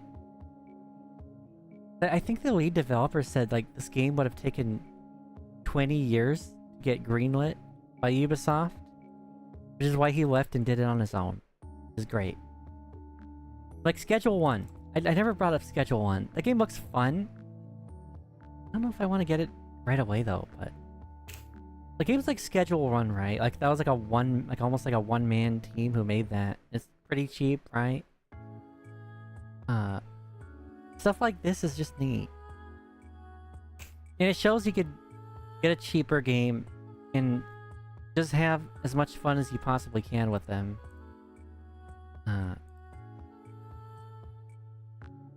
You know, like that. Like, I don't know. I just want the old days back. And I kind of got it with Claire Obscure. Like again, I used to go to Funko Land and just buy really cheap games and go home and play them. Have a blast. And I miss it. I miss it so much. Even like regular games, right? Like PS1 had like the greatest hits titles. And so did PS2 and I think PS3 even. I don't know if PS4 or 5 did it, but these games were always defaultly $20. Always. And these would be big games too. Like after a certain amount of time would pass, they would get like a greatest hits release. And they'd be $20 games. Always, no matter what. You look through the greatest hits category and you get like actually big hit games like you know, like what do you call it? Like Spyro and Crash and all the iconic games back then. They'd be under. I think even Final Fantasy X got a greatest hits release. Let me Google that actually.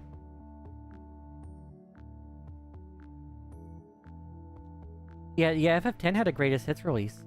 Holy, no way. And if you really wanted to play Final Fantasy X physically, I'm looking at, like, I'm seeing eBay listings for like $8. That's not bad at all. Heck yeah.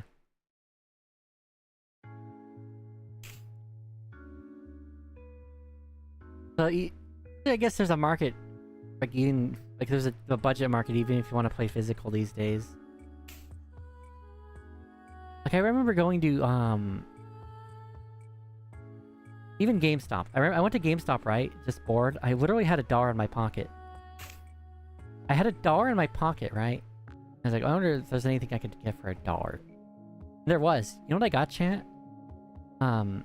Spectrobes 1 and 2. They're like $0.25 each. Those were the days. Those were the good old days. Where you could just go into GameStop, pay $0.25 for a DS game, and put the game in your pocket and go home and play it. I miss that so much. I miss that so much.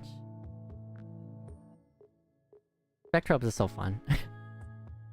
I love Monster Collector games. And people... The one thing it's a little peeve of mine. It's like a normie thing people do. It's like... They'll see a monster collecting game and they'll be like, oh, look, it's a Pokemon ripoff. Like, bruh. Shin Megami Tensei existed before Pokemon. Okay? It's not a new concept. They just... You know... Pokemon's the one that sort of blew up the most. Like, you know, not everything has to be gosh darn Pokemon. And even games like Pokemon where it's, you know, beetle collecting and whatnot. And again, there's older monster collecting games. In that regards, Pokemon would be like an SMT ripoff.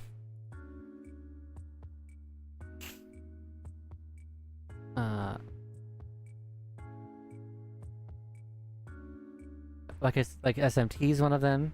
I think there's one called like... I forgot. There's a few of them. There's a few early monster collection games. Like I think Lufia maybe?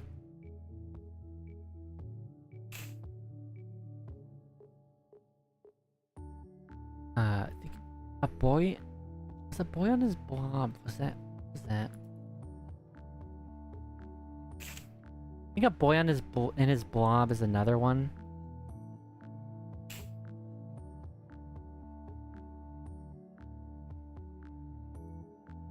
That was a very old game. For the NES, I believe. Which technically I think you could count as one. There's a good few of them. I do like Pokemon. I do like Pokemon. Will I buy new Pokemon games? Probably not. Will I still buy the plushies? Probably yes. I love my Meryl Squishmallow. I love that darn thing. And my, still sad I didn't get the Gengar Squishmallow. But I got a Dragonite Squishmallow. It's huge. It's gigantic. It's fat. I love it. It was on clearance at my local grocery store of all places. There's just a whole shopping cart full of them. And they didn't advertise it was on clearance, but when I brought it to the register, because I have like that bargains instinct, where I can tell what they're doing with it. Like, you know, they want it. I don't know. You can tell they don't want to sell it, but it still has to be on clearance. Or I don't know. Like, went to the register, scanned it, and sure enough, it was on a mega sale. I paid like $10 for it. These are like $50 plushies. And it's huge, and it's fat. And when I try to sleep, it falls on my face. And I want to get mad, but it's too cute to get mad, so I just hug it and then I fall asleep.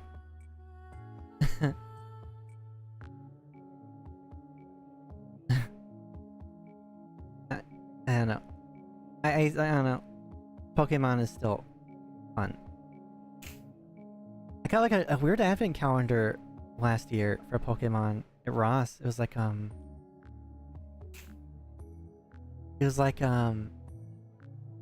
it was during like October too.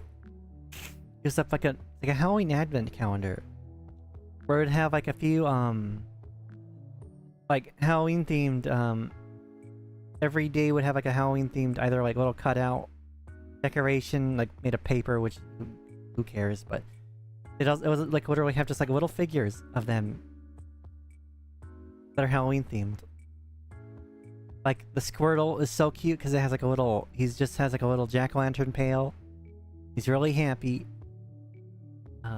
Eevee has a witch hat, that's my favorite. And then it'll have like non-decorated like Pokemon that'll still fit the themes. Like Witten's one of them. Wick is one of them. Like, you know, Pokemon that would be spooky. T-Bone's one of them, I think. Zubat. They're scattered all in my room, just on like various things. But the Pikachu was retarded and I loved him. Let me see if we can find the Pikachu figure, because it's actually precious.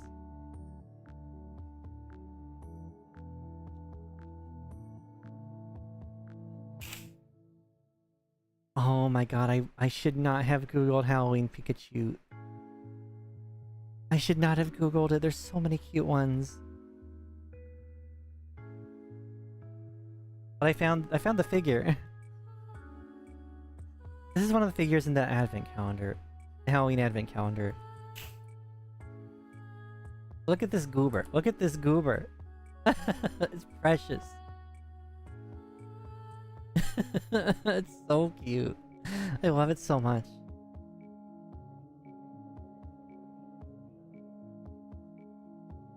But yeah, that's in it.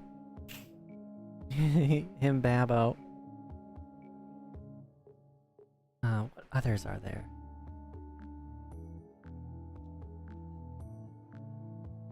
He's just a dumb little goober and I love it. I kept the box for the longest time because it glowed in the dark, but I couldn't keep it any longer just because it was clutter. I guess it only had like 2 that were really, or 3 that were really like in themed, and the rest were just spooky. I guess every year they did the advent calendar. But they're very expensive. They're like $50, right? I went to Ross and paid like $8 for it, right?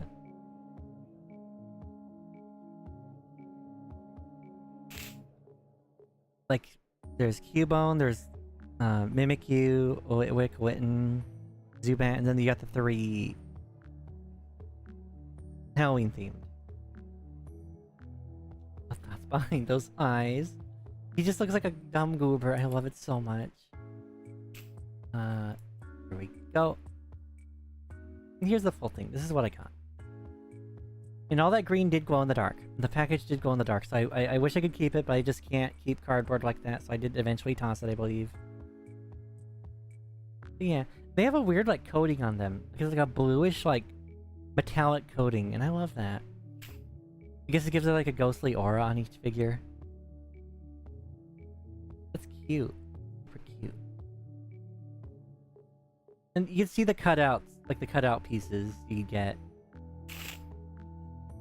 They're cute, but, you know, it's just filler. It's just cardboard paper filler.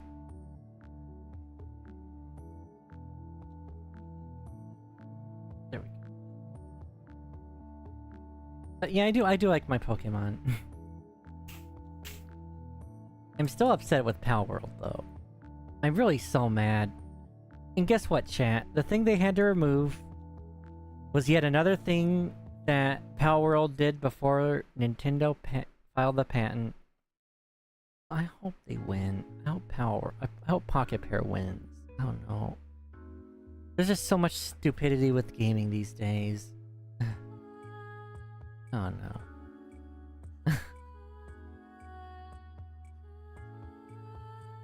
But I'm glad I could rant about games with you guys too.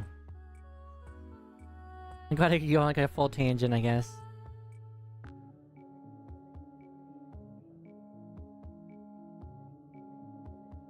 Like, I'm happy I have, I was playing it a few nights ago, I think. Or like maybe last week.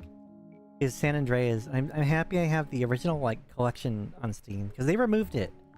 That's another thing that makes me mad is, like, they'll remove older things just for best new thing version, right? like when the really bad remaster came out for GTA came out, they removed the old good remake, like the old good collection. They removed it. I hate when they do that. Or they'll remove something for licensing issues. Let me give you money. Like, let me buy your game. I want to buy Devastation. Let me buy Transformers Devastation again. It used to be on Steam and now it's not because of licensing BS. Let me buy your goddamn game. I just want that. Just, or make an HD port or something. Let me have that game. The only way to get that game in the modern day and age for the computer, like for PC, is by sailing the high seas. Or paying extravagant prices on a random like key seller site. Hello, Benovsky. Hope you're doing good. Give people a reason not to pirate. Again, Gabe Newell said that best.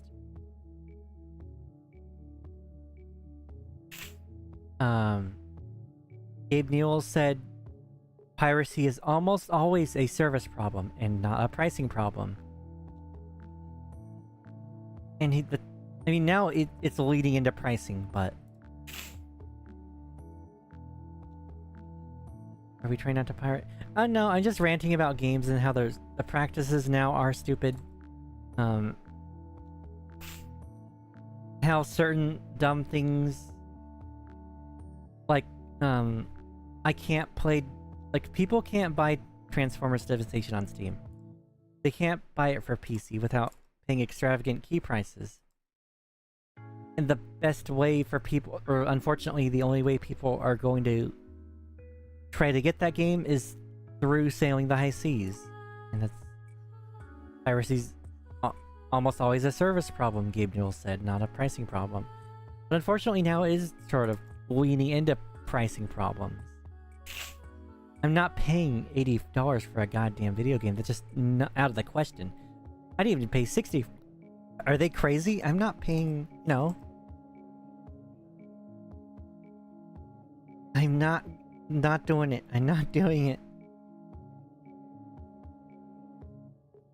Yeah, so yeah. It's a good quote. Happened to you with the Scott Pilgrim game some years ago. Not being sold because of copyrights or something. Really? Ugh. I thought they... Didn't they... I thought they re-released that. I don't know. That's messed up. I hate stuff like that. But yeah, that's another game you'd have to probably, you know... Yar, unfortunately.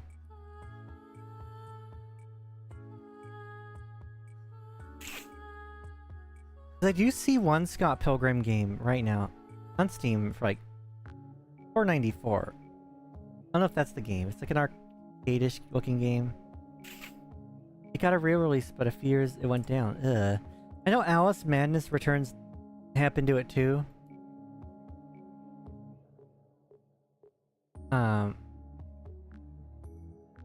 What the hell? Included with EA Play, starting at $5.99. You, EA. You.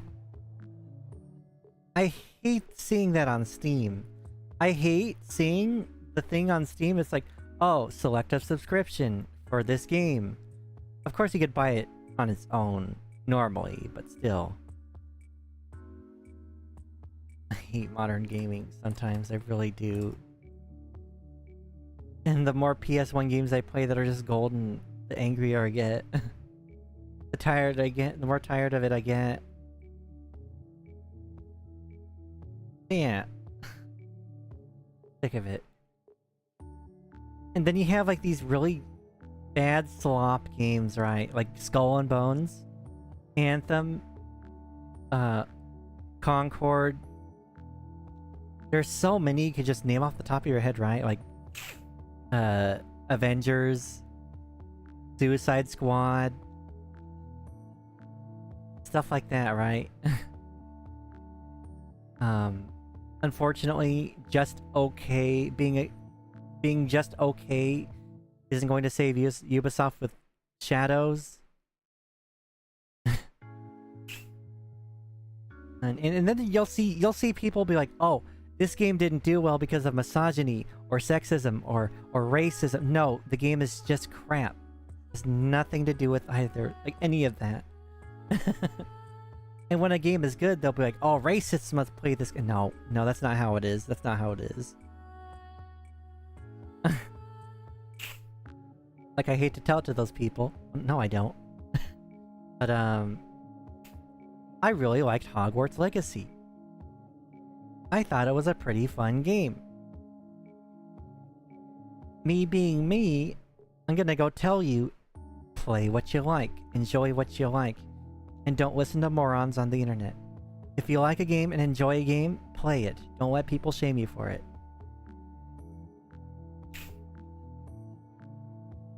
Being me, I enjoyed the game, and I didn't find any offense with it, you know?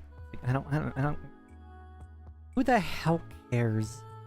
It's like, oh, this person's slightly related to this game. They made the world. It's like, oh my god, Hitler drank water. You must be a Nazi too for drinking water. Oh my god. It's like that, you know? Like, just play your game. Just enjoy your gosh darn game. You know, with Paladins, I'm so sad I missed out on the Ame, voice pack. Too bad it's going to get abandoned for Smite 2. Oh, is it? No. That's upsetting. I used to love the heck out of Paladins back in the day. Except if you're playing League of Legends. Oh, what?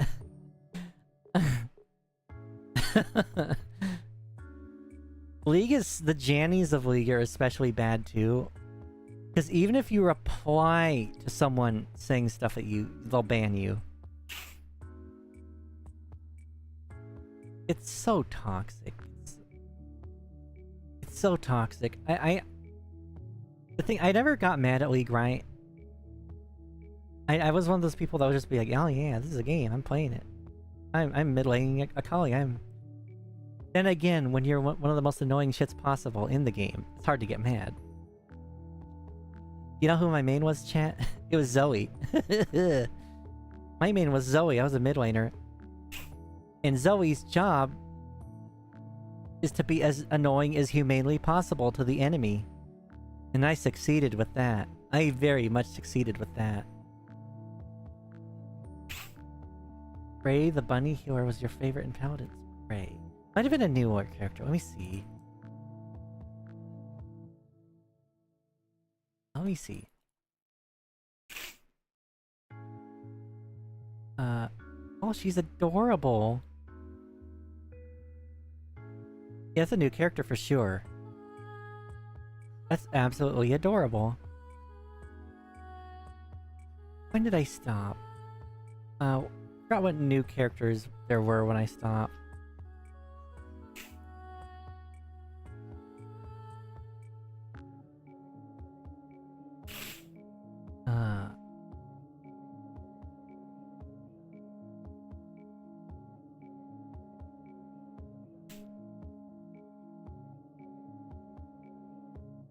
Let's see.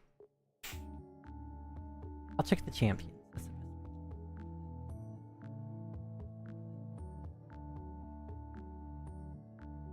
It might have been when Lex was released when I stopped playing.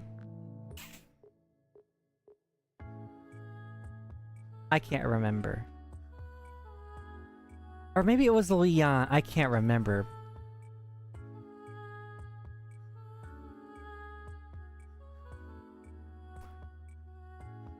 It might have been Saris. I remember Saris being the last one. 2017, I think. Saris's design was absolutely great. What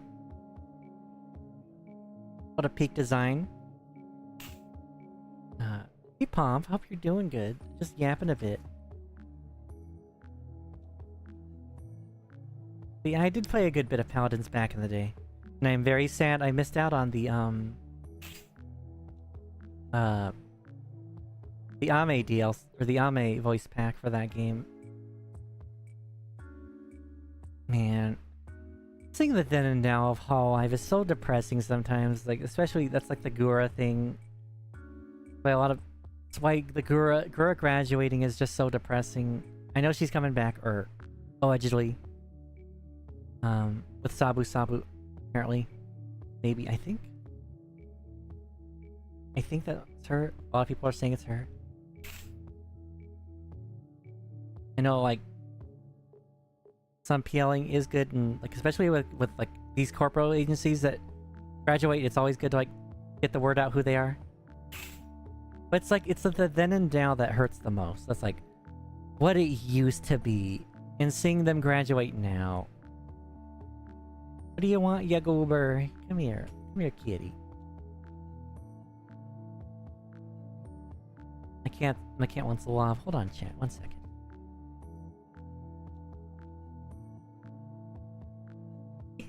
He ran. He knows I was gonna hold him. He knows I was gonna hold him. He doesn't... He tolerates it. He tolerates me holding him like a big teddy bear.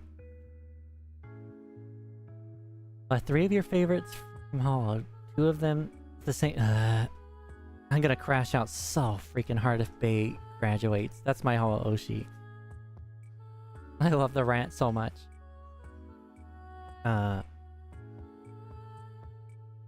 Love having your plushie finally. I hope they release the big small, or the big small plush. I want that so bad. I really want that little goober.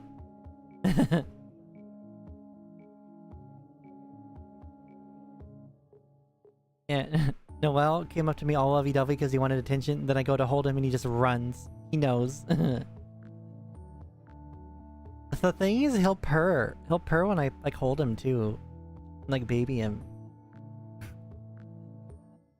But sometimes he tolerates. I can tell he tolerates it sometimes.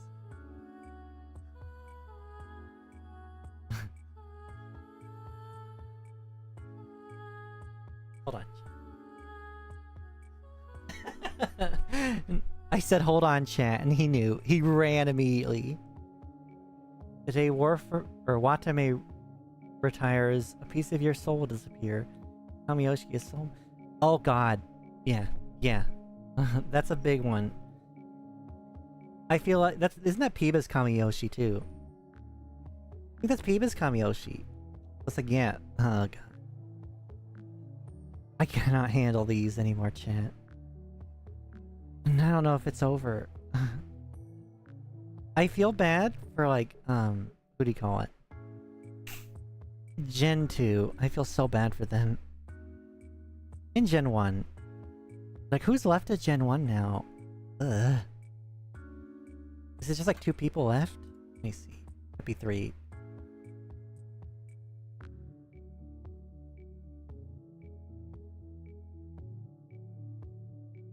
Yeah, and Gen 1 talents? Let's see.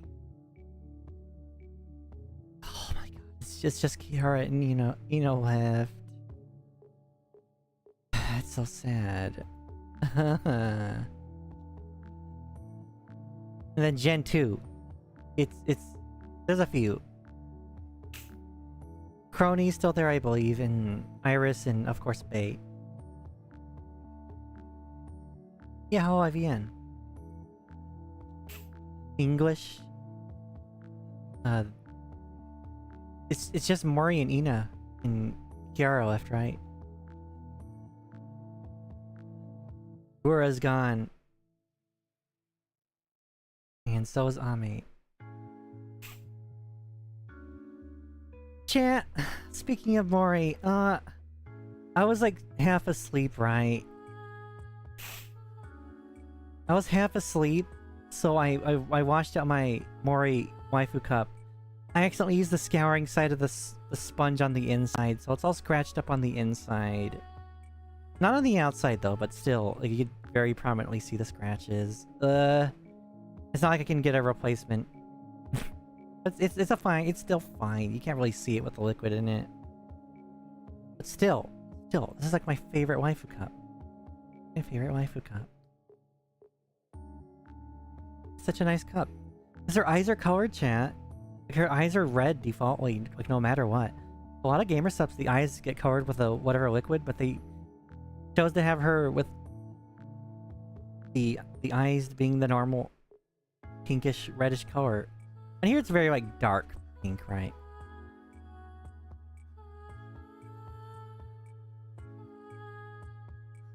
Or is it? I forget. I forget sometimes.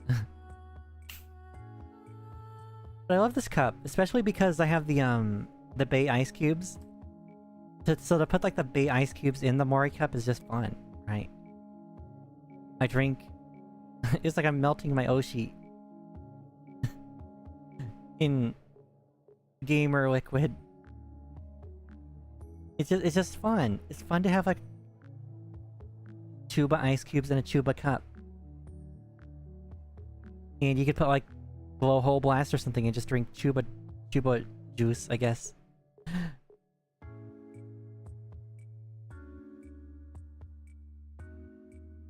Also, this cup is kind of stained. What do you call it? Anime Girl Thighs kind of stained this cup, especially like the pink part of like the lid on the inside is a little stained orange, unfortunately. I don't know what they're using for their dyes, but it does stain the cup a little bit. And I think it's getting lessened with the sploosh in it. Like, I don't see it with that orange tint in the cup itself. Now, brand risk. Avoid using brand risk in your gamer cups, because that will 100% leave a nasty orange tint on there. That's the only one I actually use with a water bottle. I cannot pour brand risk into a gamer cup, or a waifu cup, or a creator cup, or whatnot. I just can't. It's not worth it. I might just get a shaker or something. I don't know. I don't know.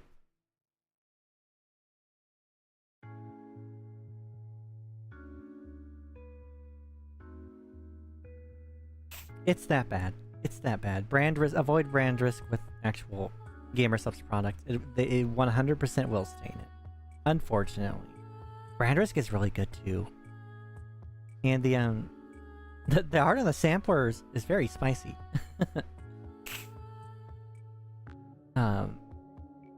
But it's a very nice like peach nectar almost taste. It's very good. It's unfortunate. Some of these tub arts though are pretty nice. Sploosh looks very nice. It looks very classy. It's like a black container with like this chromed gold look to it. It just looks nice and old-timey, I guess. Very good packaging. And it tastes of coconut and mango. It's good stuff. Good stuff. Again, I'm so sad they got rid of lychee. They discontinued my favorite, which was lychee. I'm like the only one who likes lychee, I guess. It's one of my favorite fruits. Lychee is so good. It's hard to find though, but it's really good. Now that's something that's good in tea, is a little bit of lychee syrup. Oh my god. That's good. Again, I gotta bring it up. I want to bring it up. I do have an affiliation with the Dragon's Treasure Tea. If you use code Lulu Teala, you'll get 10% off your order there. Heck yeah. But yeah,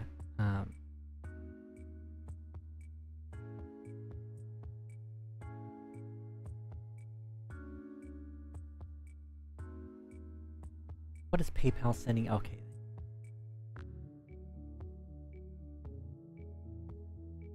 Let's see. Coconut and mango sounds like a strange oh no, it's really good. It's really refreshing, really tropical, I guess.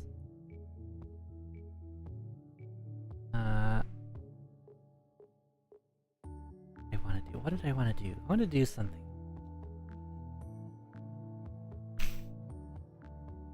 What? Hold on, chat.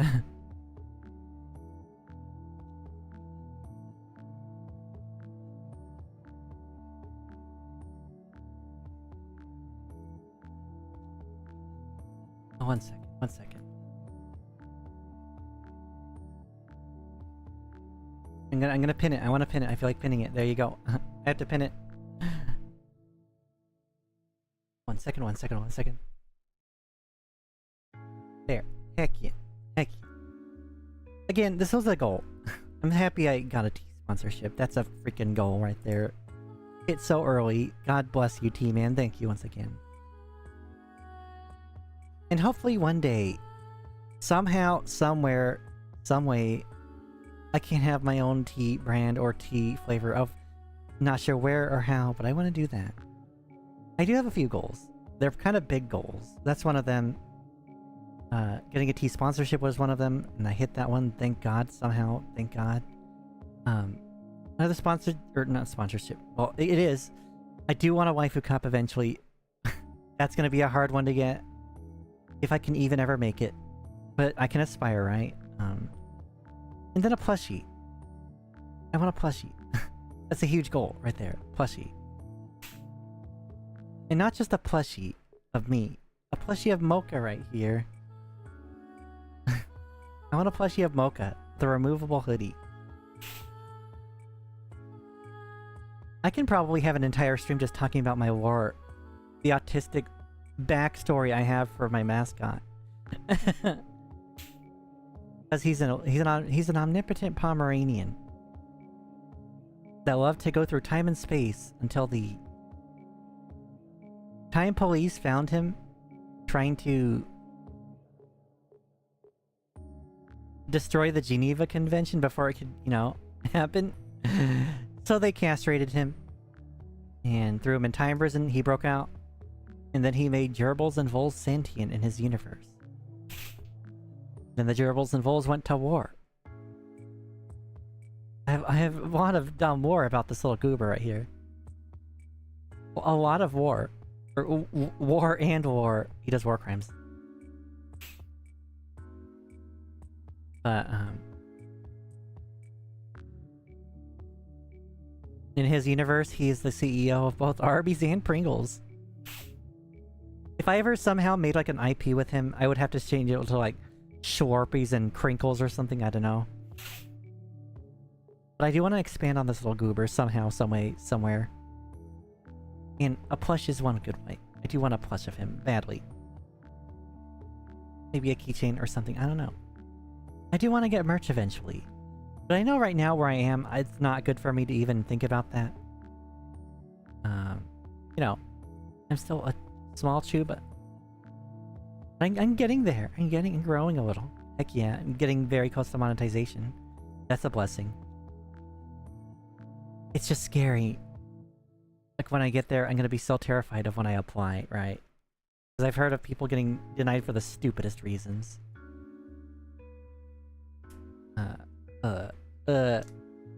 Scary. And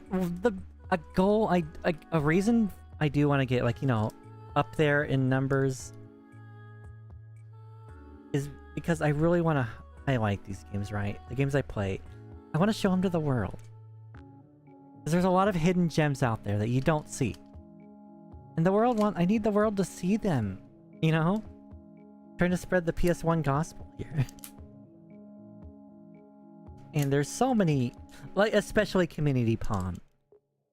That's the perfect example. YouTube has become very strict with monetization. Hoping everything goes well for me. Yeah, thank you. I'm so scared with it. I am so scared with it. I don't know any reason why they wouldn't, you know, but still, you know YouTube. You know them. I might have to pull the card, chat. I don't like using that card, but I might have to use that card. I'll try my best not to. I feel like admitting it on stream is probably not a good idea.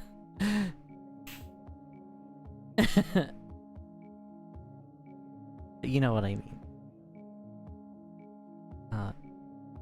Yeah. I can aspire, right? Even if I never make it big, I can aspire. Again, if DSP can make it, I feel like I can. A very unhealthy way of thinking of things, I feel. And don't use that as your own encouragement. Because if people don't make it, then it hurts even worse, right? For me, I don't know. I don't care. I'm having fun with what I do, but I do have my goals.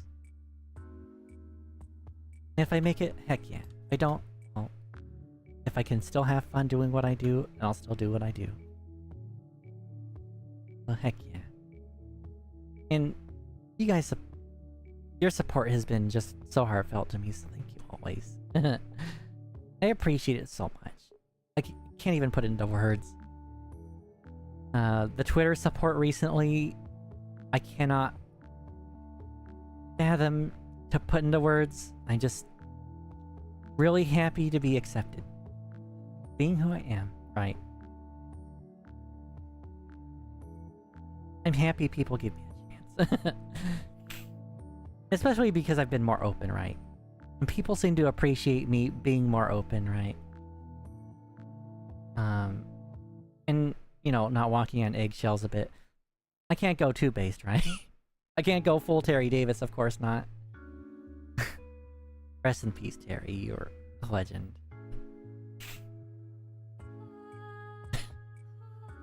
I feel like there's another me in another universe that did go full Terry Davis. But again, I mean, I'm in flavor, right? My Kamiyoshi's Pippa. So, you know. I'm gonna have a few, you know, dumb takes here or there, or spicy moments here. I try not to do it on stream, of course. Sometimes it slips out. Sometimes it slips out. I get a little mean to certain things.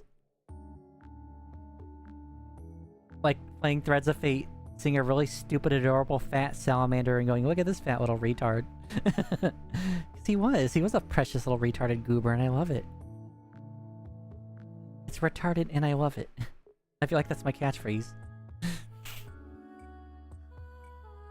And I'm retarded and I love myself. So, take that, goobers. No, I was in like special ed classes. You know how I graduated, chat? Is I guessed on the exit exams. This was back when California had like exit exams, right? I guessed. It was like a lottery for me. I won the retard lottery, unfortunately. And again, I had like friends with like Down syndrome, right? They would use the retard word so much to each other. It was so funny. It was so funny.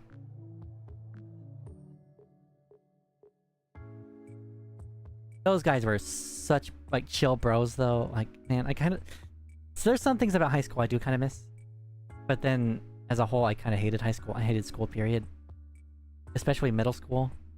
Especially being me, right? I don't like getting into that, right? Especially during high school, it was really rough. I hated it. I hated it, so I just kept to myself. I still keep to myself usually, but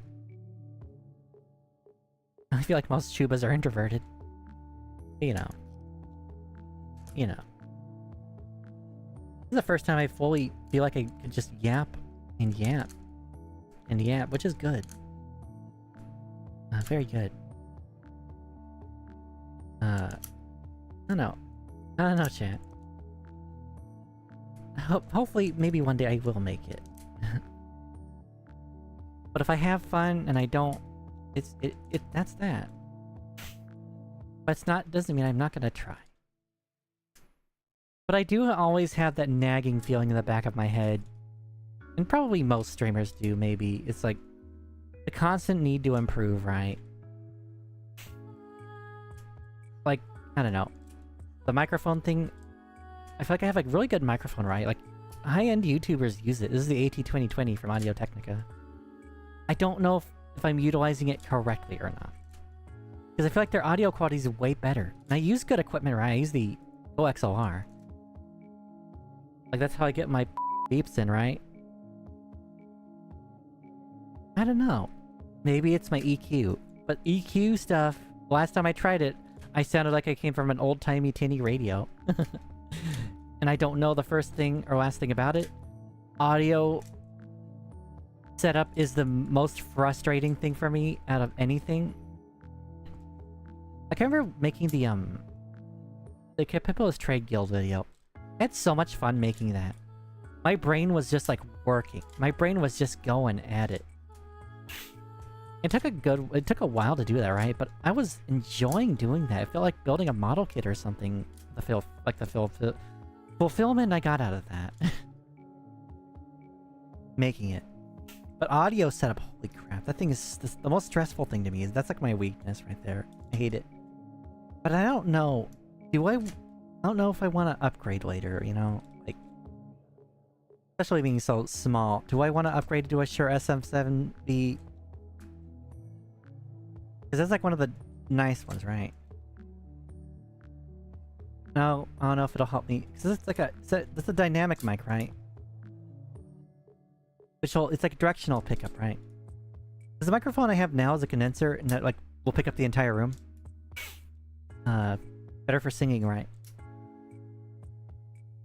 So I don't know if I want to upgrade or not to like a Shure. Because part of me kind of wants to, but it's expensive as heck. I don't know. I don't know. I'll do what I do. Some people still want me to be an ASMR streamer. I don't think I'm comfortable with that, though. Like, I'll make them as a joke, right? Like the dinner video for Valentine's Day. That was clearly like a joke, right? But I do want to do that. In due time. Like, I feel like once I reach 500, I'll probably do a Dino Nugget ASMR as a joke. Or something. Or something. Like, you know, opening them up, and the packaging and crinkling it and whatnot, and recording the beeps of the and the sounds of the air fryer. In all due time, yeah, that's a good way to put it. All due time. I hope you guys can't hear that clacking sound. Because I'm like flicking my one of my Yokai Watch toys back and forth. Do Dino Noises ASMR stream is a not? No, I know what that even means. I can't roar, chat. I can't roar. When you hear my groans of anguish, those are my roar. Like my that's my roar right there. That's my roar.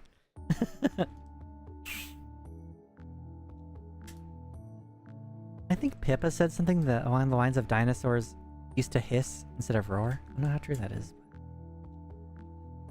Who knows? I pitched...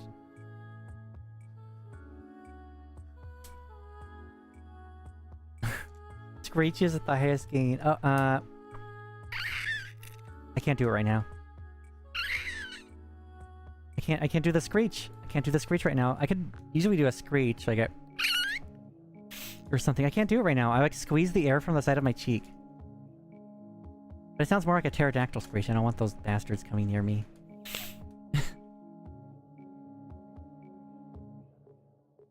Soft play.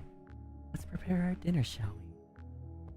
Steve, oh, don't give me ideas like that, because I could do that. That'd be hilarious. Then again, I don't want to ear blast people. Best you can do is a whoopee cushion sound. But because I've seen like ear blast or ear grape videos of just extremely loud microwaves. I'm tempted just to use that and, like, you know, de-amplify it so it still sounds like bass boosted yet quiet enough to not kill people's brains. Doesn't have to be ultra loud. But breaking the romantic mood. Yeah, that's how that's what I did, or I tried to do with the what do you call it too, like the Valentine's dinner video. Where it seems all romantic and then it just breaks out into me busting people's kneecaps and stuff. Like a mobster or something. Where's my money? Give me my money. You owe me money.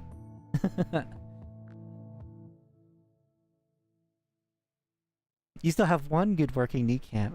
That was a fun video to make. Like, I made a video on Twitter recently. Just being like... Like, I just made a meme of myself. How I'm willing to fight for what I believe in. Recording that was fun. I kind of want to do VA stuff, but I'm also kind of shy. But at the same time, making that video was fun. I kind of want to make a video with like Nyx from Persona 3 and just modify it the way I did with that, because I did that through Audacity, right? It's kind of easy. You just like, you get 3 channels, you record it, then you grab 2 more channels, you pitch one down a little bit, then you pitch one down even more, then add a phaser to it, and there you go. That's how you could sound like a cool villain. That's how you could sound like a cool person from, I don't know, like every other Final Fantasy XIV boss. That's what that was a quote from too. That was a Final Fantasy XIV boss quote. But yeah, I kind of want to delve into voice stuff. I kind of want to delve into art stuff. I don't know. Of course I'm gonna do the harmonica stuff. I've been getting a little better with that. Ever so slightly every day. I'm just, when I do that too, it's like when I get better at that, I can start feeling that fire again with that. Like when I can, the songs I can play just off the, like, by heart. Because there's some really easy songs to play for me, like Over the Rainbow, Somewhere Over the Rainbow. That's a classic one I used to play all the time. That's like the first song I learned the harmonica. I do it with almost every harmonica, but easy, easy, easy. The Confederate Anthem, Dixie, is very easy to play, unfortunately. Or fortunately, depending on who you are. And how you feel about that. That one's super easy to play. But it's the bendy note ones that are hard ones. Like the Turkish March. I'm relearning that one. A few songs. But you know. It's fun. And eventually I will, once I get decent at that again, I will start doing streams with it. Well, heck yeah. Love my chromatic harp so much. Thing's precious to me now, thank you. It's so shiny, it's so shiny. It's so shiny. It's like you open it and you see it and it's so shiny, and it feels like, when I got it, chat, it felt like getting a treasure, like an actual like buried treasure or something. Because it comes with a really nice case. Like chrome on the case, like chrome letters on the case, like gold chromed letters. And you just open it and it's in like this nice like packaging that looks like it has like that felt stuff to keep it nice and safe. And then you just see it and it's a heavy, hefty, shiny thing. I love shiny stuff.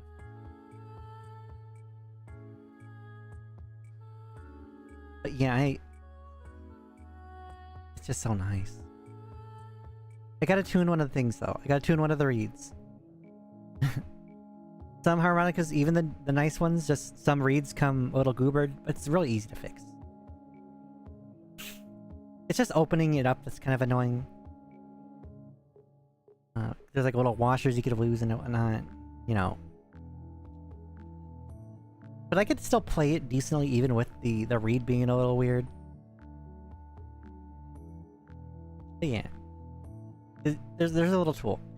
All you have to do with a reed that's out of tune is you either push it in a bit or you lift it up a bit, depending on what it needs.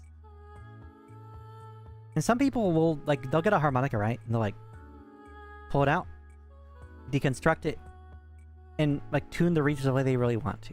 Depending on how they play, right? But yeah. I used to almost prison play harmonicas, right? Back when I had no internet. It was just, like, not even cable TV. We had, like, antenna TV. We had to use, like, a converter box and an antenna. I would just start playing harmonica. I would just sit in my room, just start playing harmonica like I was in prison or something. And again, that's why I do PS1. Because back then, when I only had, like, cable TV, I would just play a bunch of PS1 games on my PS2. I still have both my PS1 and my PS2, and PS3 and PS4. PS3 and PS4 work fine. PS1, dead. PS2, dead. Well, they work. You could power them on and plug them in, but their readers are dead. They'll scratch your games. My copy of Final Fantasy IX got scratched, but it doesn't matter because I have it on Steam now.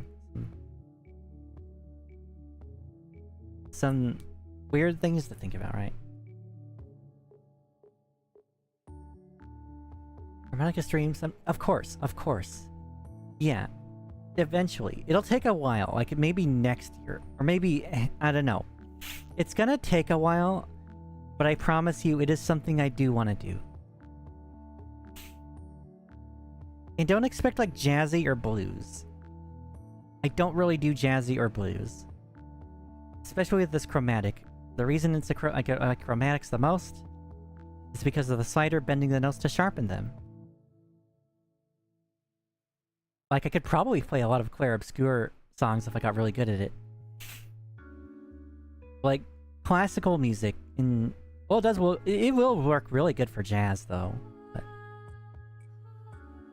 classical music and stuff like that, that's where it's at for me. I don't know. Like, one of the songs for The Godfather I could play pretty decently, like half of it. Or used to be able to. I gotta relearn it. You know what I mean by those sharp notes like that? Like one of the Godfather things. Godfather's Part 2 themes, I think.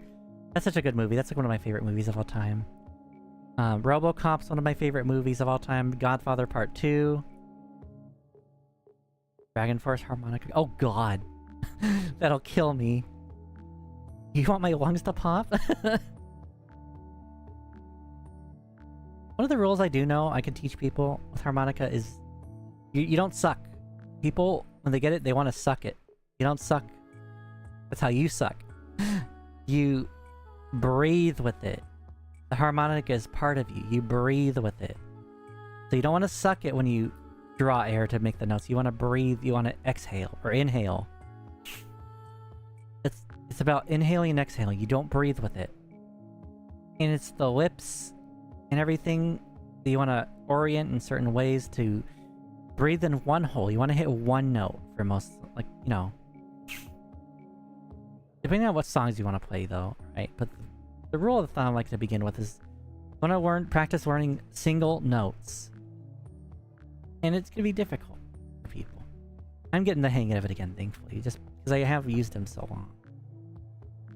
I miss my tremolo.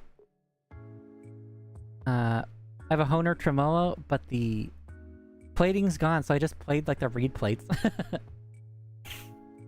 Sounds so good. Tremolos are nice, and there's a tremolo chromatic too. That sounds straight up like a what do you call it? Like an accordion. Those are so nice.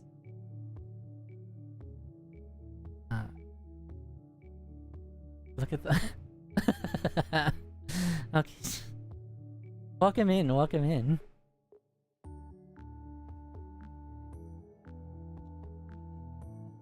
I was actually talking earlier. These were bigger. Mine are Senna bonbons. She used to be in FlaVR, right?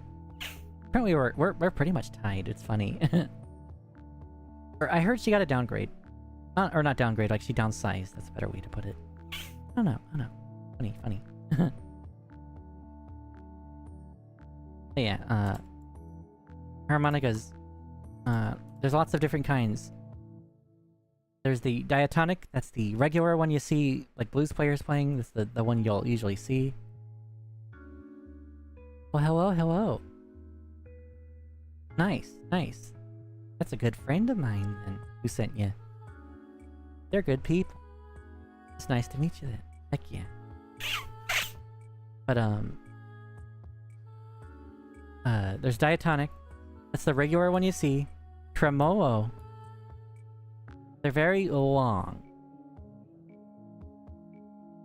They have double reeds in them. That's why they sound like...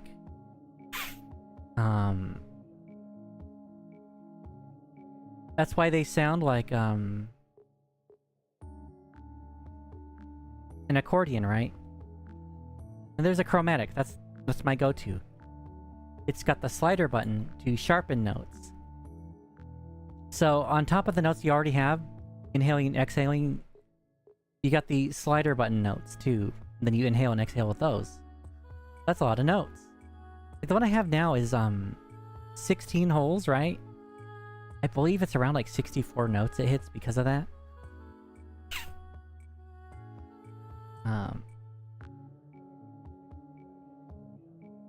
And then you have the like you have combinations like the tremolo, or is it tremolo or tremolo? One of the two. But there's a tremolo chromatic. They're kind of hard to find. If I could get one, I will get one. Because God, that is like a... That's a godly sound right there. But yeah, those are like the three types, right? My dad said he's seen like electric ones. I've never heard of those or found any of those like that. But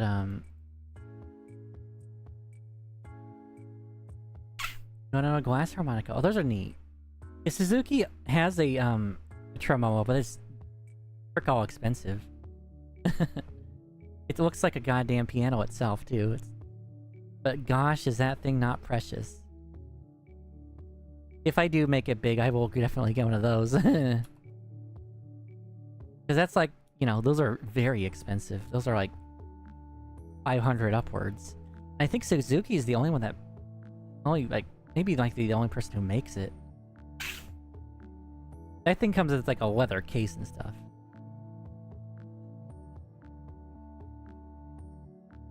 Suzuki and Honer are the best brands. At least to me. And the one I have is so precious to me. It is the Suzuki, the SC. Ugh, I can't talk.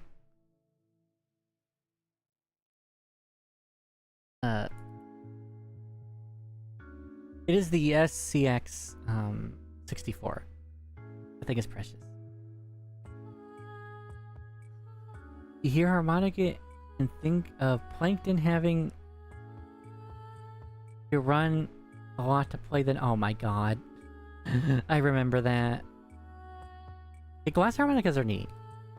They look very hard to use. But they sound so good, right? Those glass organs, glass harmonicas. That's how you get all those really nice icy notes, right? Like when I play a game, I want to hear that in like my tundra areas and stuff. Like those glacial areas. I like hearing that. It's so pleasing to the ear. And didn't they use the glass harmonica for the Harry Potter theme? Like the Hedwig theme you hear? Now I think of the really, really loud version of that song, but... One thing I want to do for Zatsu's is get a playlist going of like royalty-free music. I apologize for this very hymn looping constantly. Very dangerous, are they? I didn't know that. Ugh. I didn't know they were dangerous. Huh. Then there's the theremin. Theremins are pretty fun too. That's how you get those alien AML songs. You know what I mean? That like weird like sound, that spooky sound, spooky music.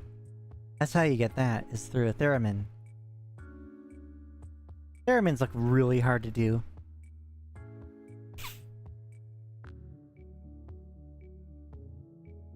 Theremins look really hard to operate. They look really weird too. They don't even look like an instrument. But they are. Nail them out. Take me to your weeder. Those gorps. Those little gorpos. These things, where it is. This is a theremin. It's what plays the spookies. It's what plays the spooky music. Like the alien music. That's where that comes from. It looks very hard to use.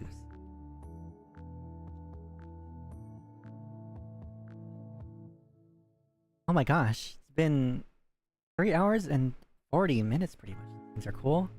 Really good Japanese metal song that use it, really. You want to eat it instead of playing? I wouldn't want to eat it, it looks painful. Like it's made of pain and metal. And probably wood, I don't know.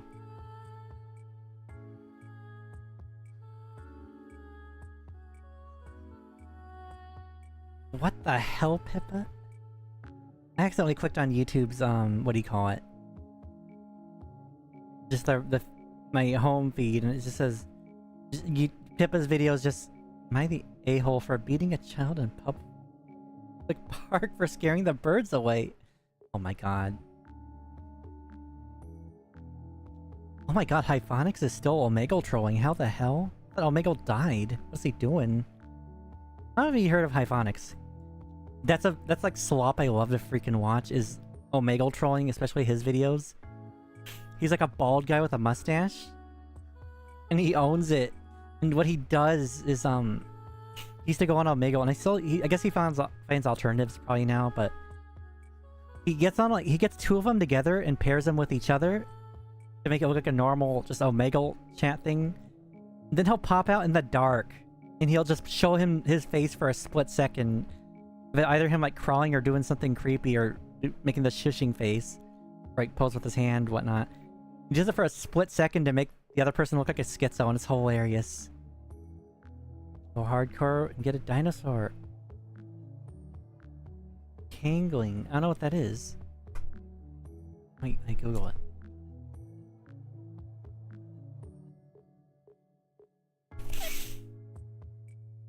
Like Tibetan wind instrument traditionally made. Oh, neato. You know what I really like? It's one of my favorite instruments. I don't think I'll ever get one because it looks just really hard to use as an erhu. It is the Chinese violin. I'm sure you've heard it before. Erhu's such a pretty. So are steel drums, but steel drums are expensive.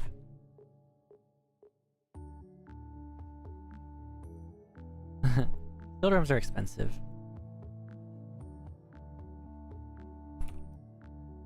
But erhus have such a nice sound to them.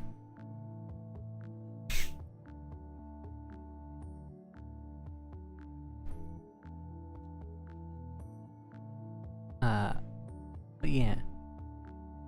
Son of a Nova.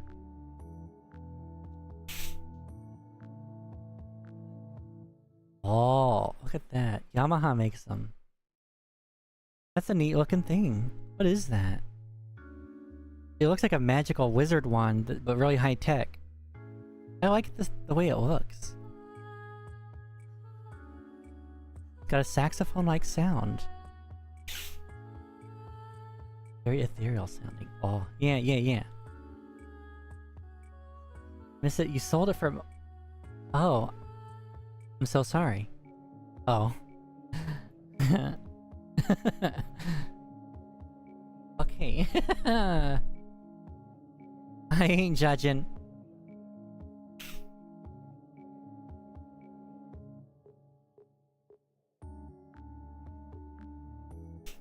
Sold it for an Xbox. I did that with my, what do you call it? I made a trade with my, I traded my N64 a long time ago for a bunch of PS1 and PS2 games. You know what? I played them all. I probably beat almost every one of those. And those games back then, because I had no internet or TV, that's one of the reasons I do what I do with PS1 streaming, right? So that was a trade deal of my life right there. Didn't think it would be a pipeline to this. Same with Bakugan though, right? Lots of weird things led me to VTubing. Lots of weird things. But it is 2:43. I did not expect to yap so much. Holy frick. I am kind of proud of myself. I didn't think I could do it. Ready to Dreamcast for a copy of BO3. That doesn't sound like a good trade. But that's just me. I love Sega stuff. Yeah, I'm gonna call it a night here and watch Piba and make food. Or I can buy more food, or I can see what's in the fridge. Sometimes Papa Lou will leave stuff in the fridge and I'll just munch at it. He don't mind. I'll do the same for him. But, yeah. Let me see. Let me see if there's someone I could drop a link to. Once I get monetization, hopefully I can start actually rating people, which will help. Nicola and Kara are they Minecraft? Yeah, they're Minecrafting. Here you go. Let me drop a link to them. Here you go. Here you go. They're good people. Check them out. But yeah, I need to find. I think someone brought it up and I forgot. Unfortunately, I need to find a good way to integrate like a playlist for Zatsu's, because I feel like this fairy hymn is probably droning on people. Oh yeah. Probably get better music for that eventually. I need to stop freaking procrastinating. But yeah. Thank you so much everybody for stopping by. It was so fun yapping this time. Well, it's always fun yapping, but this time especially, I enjoyed doing this. I really got into it. I'm happy I'm able to do that. To keep that up. So thank you. Thank you, Raven. Thank you. I'm Zeal Loud J. I apologize for butchering your name. Thank you, Ida Oni. Thank you, Choco Minato. Thank you, Lionel Contreras. Thank you, Ida Oni. Thank you, Mothi Eagle. Thank you, Pomf. Thank you, Banovsky. Thank you, Chili Vexen 404. Thank you, Squid 666. Thank you, Coco. Thank you, Simes82. Thank you, Austin. And I think... Thank you, Rezko Rumen. Is that everybody? Thank you, Dark Knight... No D. I apologize for butchering your name. Is there anybody else? I apologize if I missed your name. I apologize deeply if I missed your name. Or butchered it. Yeah, thank you so much for stopping by. Heck yeah. I will see you guys tomorrow for, how are we doing tomorrow? The heck is tomorrow? 1 second, chat. Let me see what's tomorrow. Play Fork War. Oh, heck yeah. Dino time. How could I forget Dino time? What's wrong with me? Dino Crisis 2. Or Dino Crisis 2. Then we are probably finishing Community Palm on Saturday. So yeah, I hope you guys have a fantastic night. Thank you, VOD watchers, lurkers, and new subscribers. Thank you, Twitter people. I am almost at 1K on Twitter. That is gonna be nice. I unfortunately don't think I can do anything because I'm not creative enough, nor do I have anything to give.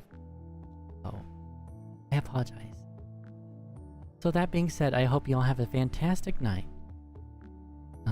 So until then, take care, stay safe, and outsuit nuggies.